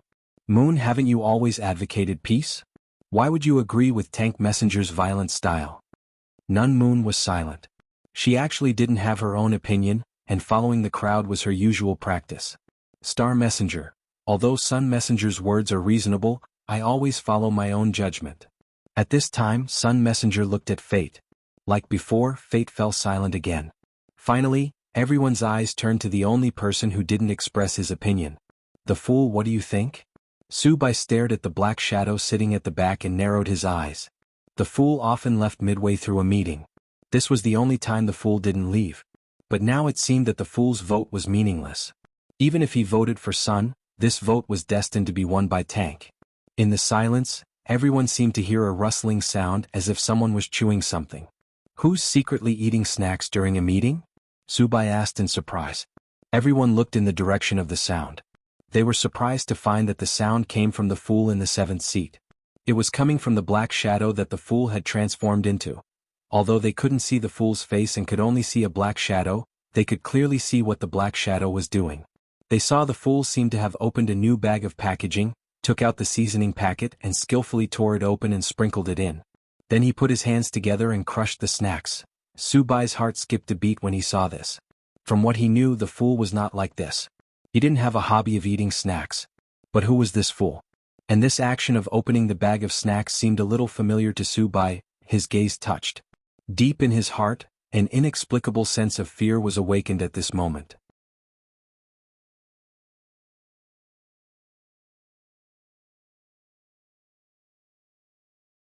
Chapter 1238. Half an hour before the Foundation meeting began. Book of Sage Immortal had divined the identity of the fool, one of the 7 envoys. It suggested that Wang Ling used the temporary possession spell to enter the body of the fool. This kind of possession was temporary and could achieve a temporary soul exchange. The advantage was that it could infiltrate seamlessly without anyone noticing. So Wang Ling wasn't really the fool. What Wang Ling hadn't expected was his habit of secretly snacking raised questions among the other envoys present. Fortunately, he hadn't been completely exposed. The most important reason was that Subai didn't believe that the fool was Wang Ling. It couldn't be this person. In that instant, the word impossible flashed over and over in Subai's mind. According to the information he had gathered, the fool's true identity was a woodcutter who lived deep in the mountains, and his name was Joyce Tanlang. Joyce Tanlang was very strong, but he had a miserable life. He had a younger sister who had been possessed by an evil spirit since she was a child. This tyrannical evil spirit had been entrenched in his sister's body all year round and refused to come out no matter what. Apart from cultivating hard to make himself stronger, Joyce had also been looking for a way to get rid of the evil spirit. At the same time, he had been looking for a way to get rid of the evil spirit. Unfortunately, Joyce had dragged things out for too long. The evil spirit and his sister's souls had fused together, and they were now inseparable. Joyce had been able to keep his sister alive. He had no choice but to take her to live in the mountains, where spirit chi was abundant. Because of this, the signal in Joyce's mental space had always been unstable. And this was also the reason why the emissary of the fool often left the meeting midway. So, a woodcutter who had been living in the mountains all year round with his sister who had been possessed by an evil spirit. Why did he suddenly have the habit of snacking? Subai had his doubts.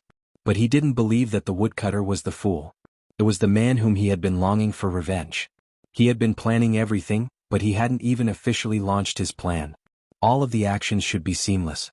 There was no way that man would have thought that he was the mastermind behind all this. So, there had to be a mistake somewhere. Or perhaps the Lord of the Void had missed some of Joyce's habits.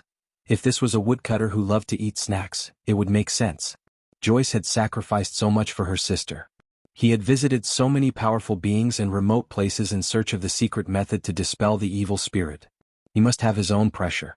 Some people relied on typing on the keyboard to relieve stress. Some live on whiskey. Some people relied on recommendation votes and monthly votes. There were also people who shamelessly relied on drag to relieve stress. Of course, it did not rule out the possibility that some people ate snacks to relieve their stress. Subai nervously swallowed the saliva in his mouth and spoke. "The fool, don't you have anything to say?" He still firmly believed in the Void Lord's judgment.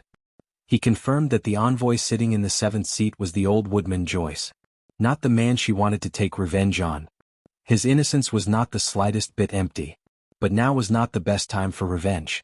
He just needed a little more time to prepare. "I agree with Tank's opinion." Finally, the voice of the fool was heard.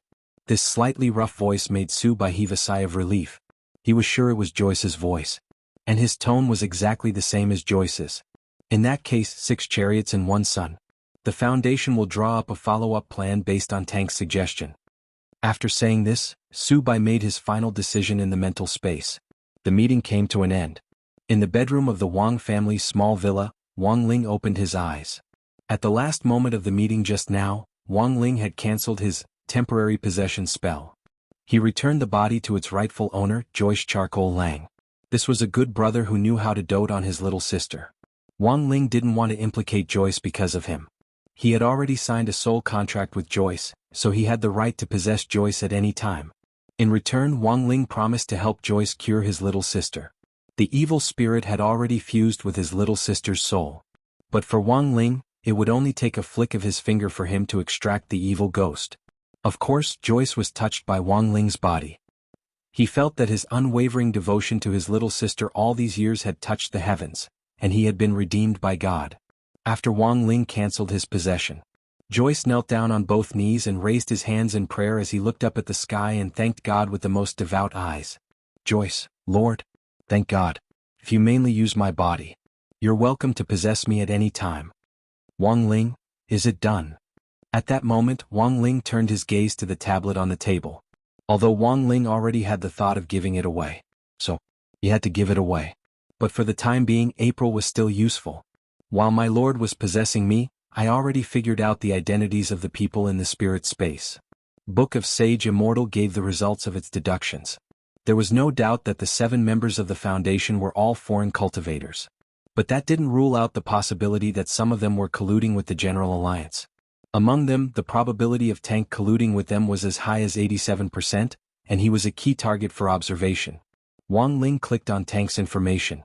He discovered the real full name of Tank's emissary, Toy Dre. He was the big boss of a multinational spirit sword production company, and controlled more than 20 large spirit sword production factories.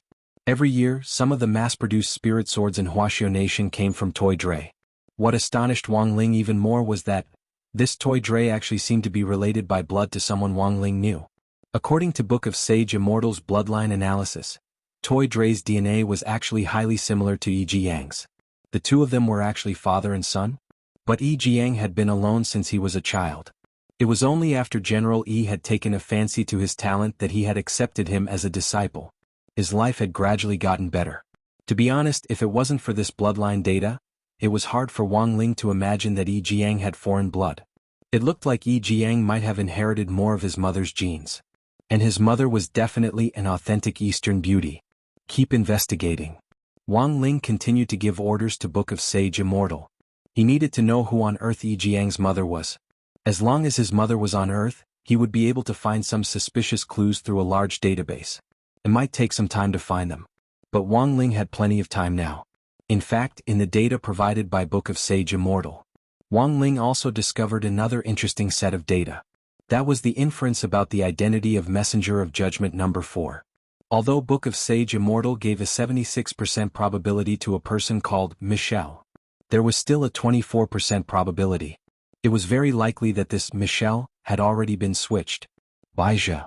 Wang Ling stared at this familiar name and smiled in his heart. He hadn't expected this cockroach to be so tenacious.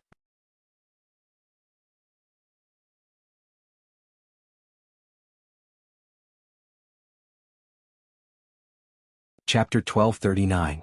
Today's Baizha indeed couldn't be mentioned in the same breath as before.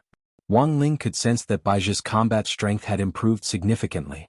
But the only thing that hadn't changed was his excessive self-confidence. Excessive self-confidence was conceit. This was also why Wang Ying had taken a liking to Baizha at first, but hadn't put him in an important position.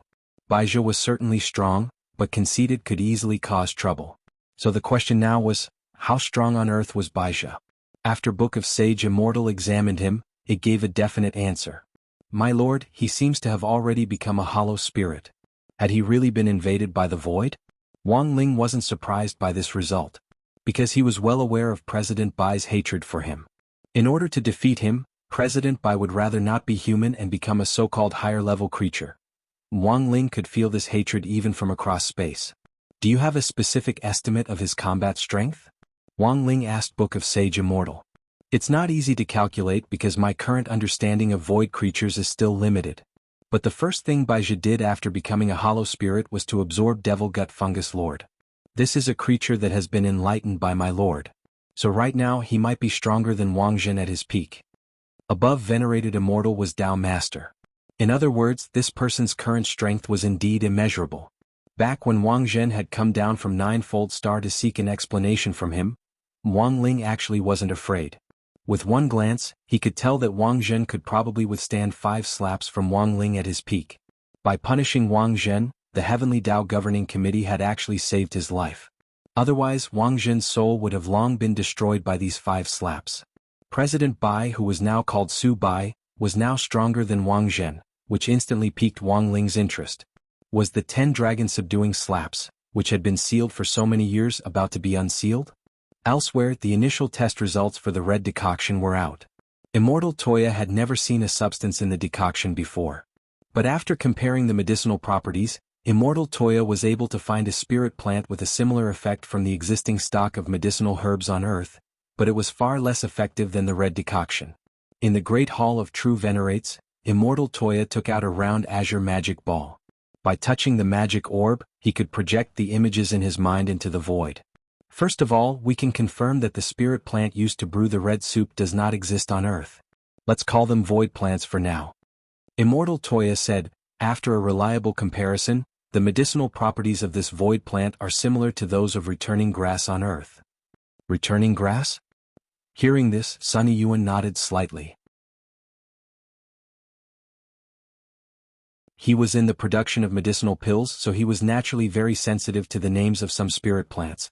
The returning grass was a rare and endangered spiritual plant. It was also the main ingredient used to make the resurrection pill. It could draw back a person's soul at a critical moment and save a person's life. It was used for those critically ill patients to hang on to air. As Mr. Carown said, ethereals are a type of high-level creature.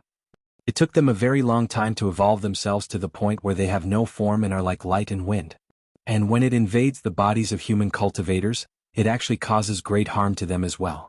Immortal Toya said, if we compare Su Ling to a brand new software, then the environment for human cultivators is like an old system. The two can't be completely compatible. That's why they need this kind of tonic to make themselves adapt quickly. Ajwa raised his eyebrows. That is to say, when they invade a human body, they will in fact cause some harm to themselves? Immortal Toya nodded. In theory that's true. But the truth is that as long as they adapt to a human body, their strength won't be affected. The only thing to be aware of is that if the container they live in isn't strong enough, it's very likely that it will break. And they won't die. When the time comes, they just need to switch to a new container. Simply put, the process of adapting to a human body is when they are at their weakest. If we take action at this time, they won't be able to effectively use their strength. Given our current strength, there's still a high chance that we can defeat them and eliminate them. Immortal Toya explained the situation to them. Then he turned the magic orb in his hand to show them a newly developed purple reagent. This is the ethereal detection reagent I just formulated. It's colorless and odorless based on the restraining effect of returning grass. Only ethereals who have drunk the red soup will have a reaction. What reaction? Ajwa asked. If it's just a smell, the person invaded by the ethereals will feel a foul stench. Immortal Toya said, if the reagent is injected or comes into contact with a human body, in a very short period of time, the person invaded by the ethereals will instantly lose their hair and become bald. When Immortal Toya said this, everyone suddenly had a strong sense of déjà vu. Imagine if the ethereals completely broke out in the human world. If they used a reagent to detect them, then it was possible that the world would be filled with bald people. Now, because of irregular lifestyles, even the hair loss rate among college students was increasing year by year. Not to mention those in high-risk professions who had to stay up late for long periods of time. Programmers, media personnel, medical staff, teachers, web novelists. At this thought, Ajwa couldn't help trembling as he shivered all over. This was really a reagent that made people feel bald. I don't think we can just kill someone with a stick just because they lose their hair, right? There are still a lot of people who are bald now, Ajwa said.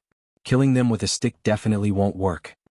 Immortal Toya said, so for those who have already lost their hair, the best way is to smell it. As long as they don't feel nauseous, there's no possibility of them being invaded by the ethereals. When the time comes, we can give them a certificate or something. But how can people who have been invaded by the ethereals accept it so easily? I've also thought about that. Therefore this matter must be a diversion. Immortal Toya said, the flu has been prevalent recently. I believe they won't refuse as long as we say it's a flu test. If they really don't cooperate, we can use the reagent in artificial rain. When the time comes, we just need to keep an eye on the streets to see if there are any people who have lost their hair after getting caught in the rain. At that moment, Sunny Yuan heaved a deep sigh and took off the wig on top of his head. Ajua, Mr. Sunny Yuan, work is always stressful. A few years ago I took hair-growing pills every day, and now my body has developed a resistance to them. Then I gave up resisting. Everyone.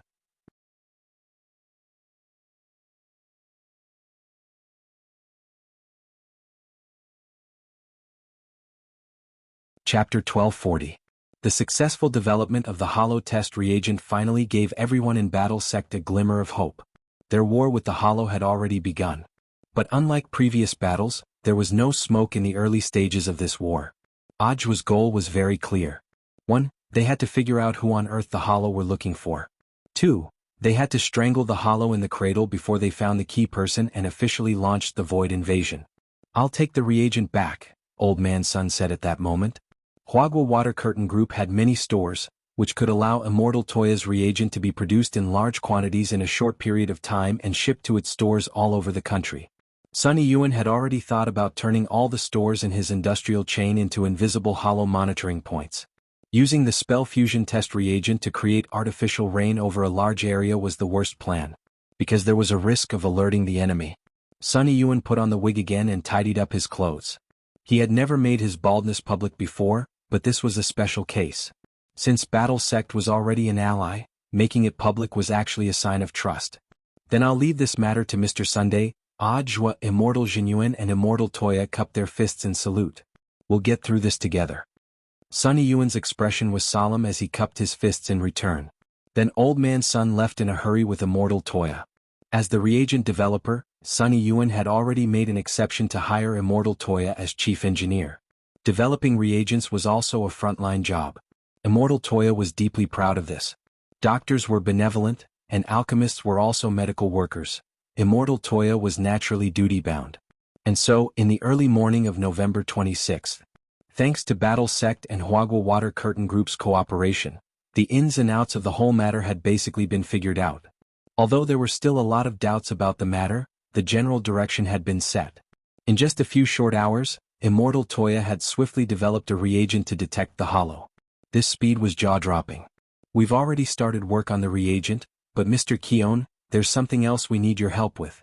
Not long after Old Man Sun and Immortal Toya left, Ajua turned to look at Kion again. Kion was a smart man and actually knew very well what Ajua wanted him to do. To be honest, he wasn't mentally prepared. Now, Kion's mood was abnormally tangled and nervous. Ajua saw that the hand he used to light his cigarette couldn't stop trembling. I'm not afraid, I'm just. Kun tried to explain. I understand. Ajua stepped forward and patted Kion's thick shoulder. Now, the responsibility of revealing the truth had fallen on this man's shoulders. After finishing the cigarette, Kun pressed the cigarette butt into the ashtray at the side. Then he took a deep breath and tried his best to calm himself down. Mr. Zhua, I'm ready. Kun stood up. Ajua had already prepared a live stream room on his side, and everything Kion said would be broadcast online to all over the world. In the information age, the power of the internet could not be underestimated. Once the traffic piled up, it could be even more terrifying than the power of live TV. According to the plan, Kion would reveal the ins and outs of the entire incident in 2 parts. In the first stage, they could not reveal anything about the Arcane Church for the time being. They needed to let the detection reagents run on the market and distinguish between friend and foe. When the time was right, the second stage would be when the truth would be revealed. Kion would reveal everything that the Foundation had asked him to investigate for the past 20 years. This would also include the truth about the Void Invasion. Of course, in order to protect Kion, Ajua would protect Kion's identity in the first stage, and would only report the first incident as a researcher in Battle Sect. As a result, in just the morning of the same day, the video of the first stage of the War Sect's report spread across the entire internet at lightning speed. Taoist Guang was the head of Battle Sect's online information department. With the help of the current Big Brother in the live streaming world, the speed at which the news spread was simply appalling. In the morning courseware, Wang Ling realized that most people were discussing this matter. The main thing was that in order to let the test reagents circulate and also so that the arcane church wouldn't be suspicious, Audiobook had exaggerated the report a little. In number 60 high school alone, a lot of students and teachers were starting to panic about their hairlines. After class, there was a long queue at the entrance to the men's and women's toilets. It wasn't to go to the toilet, it was to look in the mirror. Is the bald head flu virus that Battle Sect is talking about real? Is there a virus in this world that can make people bald? In class, Hirogwa stroked his beautiful hair to confirm that it was still very healthy. The person who was least worried about this matter was Super Chin because he had a buzz cut to begin with.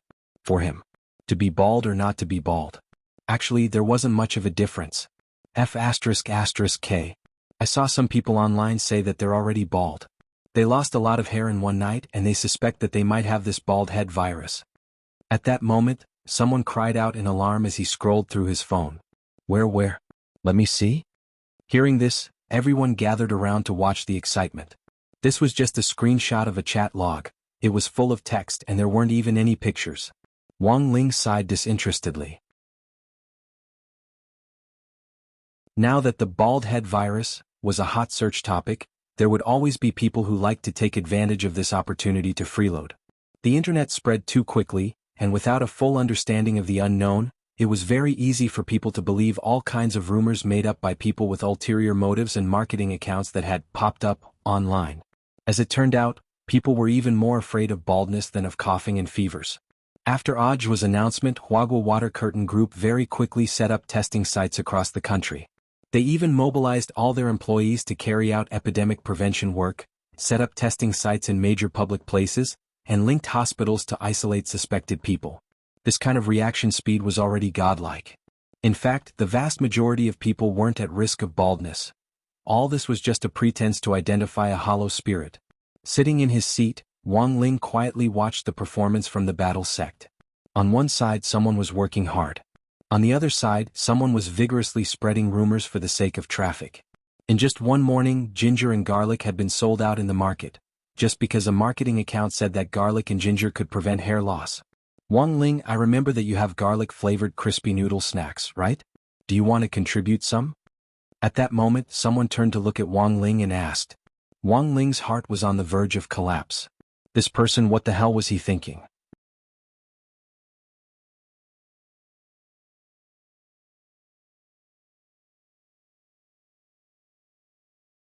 Chapter 1241. Audiobook's move could be described as catching everyone off guard and catching them off guard. Apart from Battle Sect and Huagua Water Curtain Group, the other two forces who had been fighting over Cologne earlier were also in a daze. Bald head virus, what is this? In the ancient castle, Su Bai vaguely felt that something was wrong, but he couldn't put his finger on it. He asked the Lord of Void for advice and the Lord's answer was, they could use this matter as a cover to speed up their invasion of the Void. They could let more ethereals join the operation to find the people they wanted to find.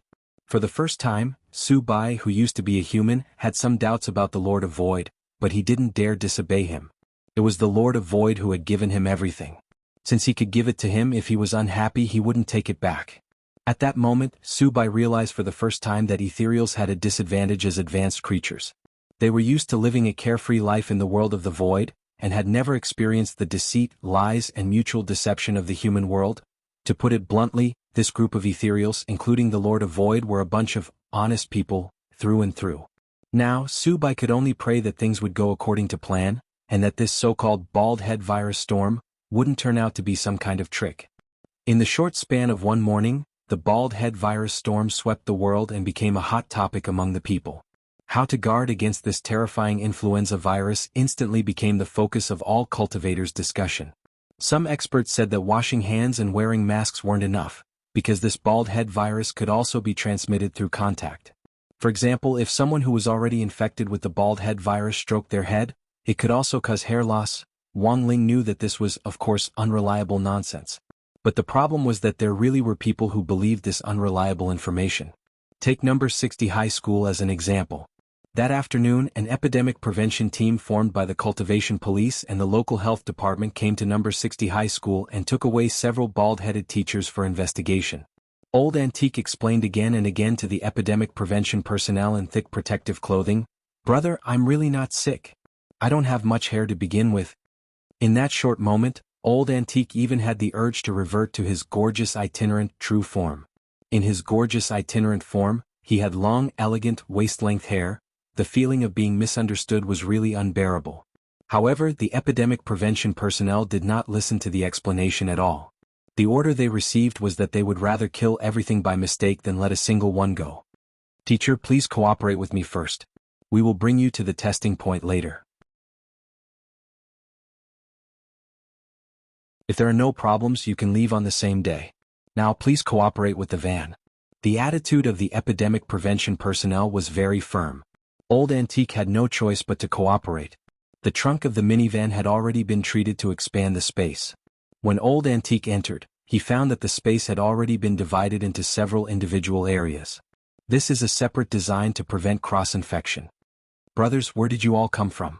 Old Antique tried to get close to the people next to him through the transparent space wall. "Hey, my name is Shiraishi Shio. I'm a monk." "My name is Baldy Pippi, a short and bald author." As suspected cases from all over the country were taken away for testing, the epidemic prevention work was carried out in an orderly manner. Things weren't over after Old Antique was taken away. Just before school was over, everyone was told to stay in school for a school-wide screening. Every student, teacher and staff member had to be examined. No one could escape. The method of examination was also very simple. It was to spray test reagents on the top of one's head. As long as there was no large-scale hair loss, it was proof that one wasn't infected with the virus, and one could directly receive a free mask before going home.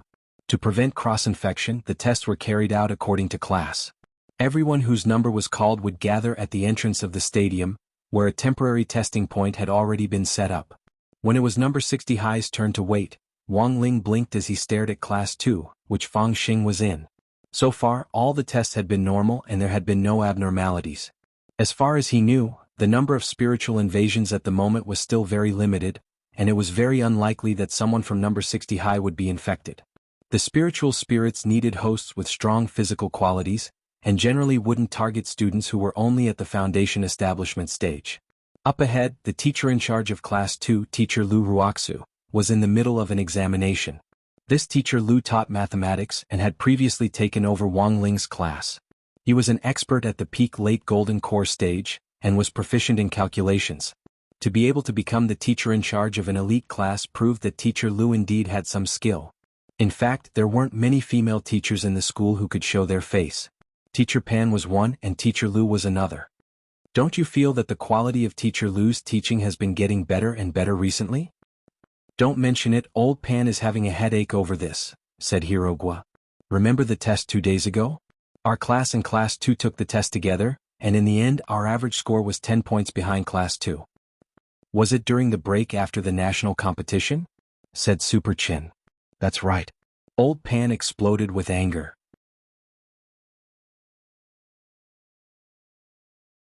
"Even if we didn't take the test, it's still a little unreasonable for the other people's scores to be 10 points behind Class 2's average. Otherwise, with Su Xiao leading the way, the gap would have been even bigger." Hirogwa sighed and said, "And it's not just our written test scores that are bad, our class's experimental scores are also lagging behind. Using an induction cooker to refine pills and causing it to explode, what a talent. Just adjust the formula according to the ratio, add water, and it'll be over." When he said this, Hirogwa deliberately spoke very softly so that he and Super Chen could ridicule each other. Although what he said was the truth, if other students heard it, it could easily affect the unity of the class. According to Hirogwa, it seemed that Teacher Lu Ruoxu had recently become enlightened in teaching and had found a new teaching method, which enabled the students in Class 2 to learn new knowledge faster. Wang Ling's class had been in the lead previously, and this sudden fall behind was naturally a huge blow to Teacher Pan. In a short 10 minutes or so, Teacher Lu Ruoxu, the teacher in charge of Class 2, led the inspection of Fang Xing's class. Before leaving, Lu Ruoxu was stopped by an inspector. "Teacher, you should also take the test." "All right." Teacher Lu very cooperatively sat down. The inspector sprayed a test spray on Teacher Lu Ruoxu's head. Then, a scene that made everyone terrified happened. Teacher Lu Ruoxu's originally beautiful hair suddenly changed dramatically, as if she was suffering from great pain. Her face began to twist and contort, and she couldn't help scratching at her scalp with her hands. It wasn't clear whether her hair had fallen off naturally or had been torn off uncontrollably. In less than 10 seconds, all of Teacher Lu Ruoxu's hair had already fallen off. Quick! Control her. The inspector and the surrounding students and teachers were all startled. Teacher Lu Ruoxu, who had gone berserk, had completely lost control. Boom! Bam! She abruptly stomped on the ground, and her whole body swiftly flew out, crashing through the gym ceiling. A pair of red high-heeled shoes pierced deep into the floor of the stadium like nails. It looked like this hollow spirit was trying to escape. But Wang Ling wouldn't let her do as she pleased. He would use the Great Gravitation spell. He immediately decided to use the gentle spell as much as possible. Without harming Teacher Lu's body, he would keep her here. But in the next moment, a huge light flashed on the horizon. A meteorite fell from the distant starry sky. It was directly in the direction of number 60 High's gym. The corner of Wang Ling's eye twitched. He had tried his best to control his strength, but it seemed that he had still used a little too much force.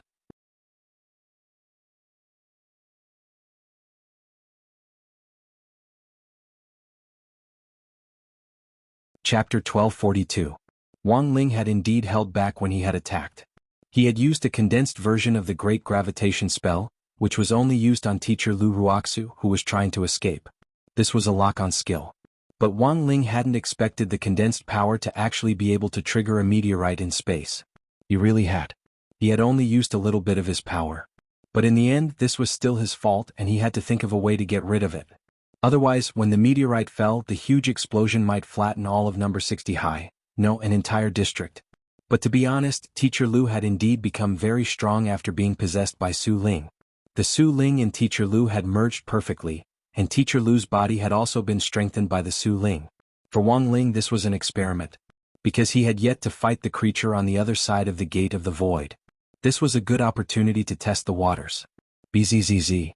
Affected by the Great Gravitation spell, Teacher Lu, who had wanted to escape the gym, fell from the air and crashed heavily into the ground, creating a huge pit. Her expression was ferocious and terrifying, and her eyes were bloodshot and her pupils were silver gray. The Su Ling inside Teacher Lu's body had completely given up on concealing itself. In the face of the crazed Teacher Lu, all the staff at the test station retreated, and several security personnel rushed to the front to cover her. They had to ensure the safety of the remaining students. At that moment, the deafening noise in the gym caused a lot of students to come out of their classrooms and stand in the corridors to watch through the windows. Little Peanut was scared out of his wits and trembled all over. This is me going bald, but I've also become stronger? The students in class 2 were also stupefied, and they all swore to the heavens. Teacher, I won't copy homework anymore. I'll pay attention in class. Boo-hoo, teacher, I won't go to class anymore. I'm deleting the daily life of the Immortal King. I don't want to read this lousy book anymore. They had never seen what a crazed Teacher Lu looked like, but the aura she gave off was indeed shocking. This was already no longer a power that a normal Golden Core teacher could wield. What surprised Wang Ling even more was that Teacher Lu actually climbed out of the pit on her own. Being able to stand up under his concentrated version of the Great Gravitation spell gave Wang Ling a clearer understanding of how powerful the Su Ling was. Wang Ling forgot about his own palms. The fighting strength of the hollow spirit attached to Teacher Lu's body was roughly the unit of 2 palms. However, he could not do it directly because the body was still Mr. Lu's. He had to find a way to force the ethereal out of Mr. Lu's body. The Grand Purification spell was ineffective, because the ethereals were not evil spirits, ghosts, or viruses.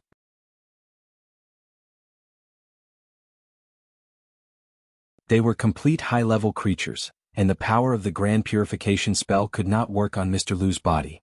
In this situation, he could only think of another way. He looked up at the sky. The meteorite that had fallen due to the Great Gravity spell was now moving toward him at high speed. On the other side was Mr. Lu, who had gone mad after being possessed by the ethereal spirit. On one side was a falling meteorite. This situation was undoubtedly disastrous for Wang Ling. With so many eyes on him, he couldn't directly take action, and could only resolve this sudden crisis in secret. In the gymnasium, under the effect of the Great Gravity spell, Teacher Lu struggled to get up from the ground. The condensed version of the spell could not completely restrict Teacher Lu's freedom, but if it was the complete version, it might cause a new meteorite crisis. Wang Ling sighed in his heart. In this situation, he had to force the ethereal spirit out of Teacher Lu's body and stop the meteorite from falling. In Wang Ling's view, there was only one best way. The next moment, Wang Ling turned his finger and strengthened Teacher Lu's bald head. "Look, it's a golden legend," someone at the scene exclaimed. More than one person saw the top of Teacher Lu's head glow. This was the effect of Wang Ling's strengthening. The bright light was as dazzling as the sun that had just risen on the horizon, and people couldn't help feeling that it was a little harsh. A lot of people couldn't help covering their eyes. They didn't know what on earth was going on, but this kind of light was really too harsh. Strengthening Teacher Lu's bald head was just the first step in Wang Ling's plan.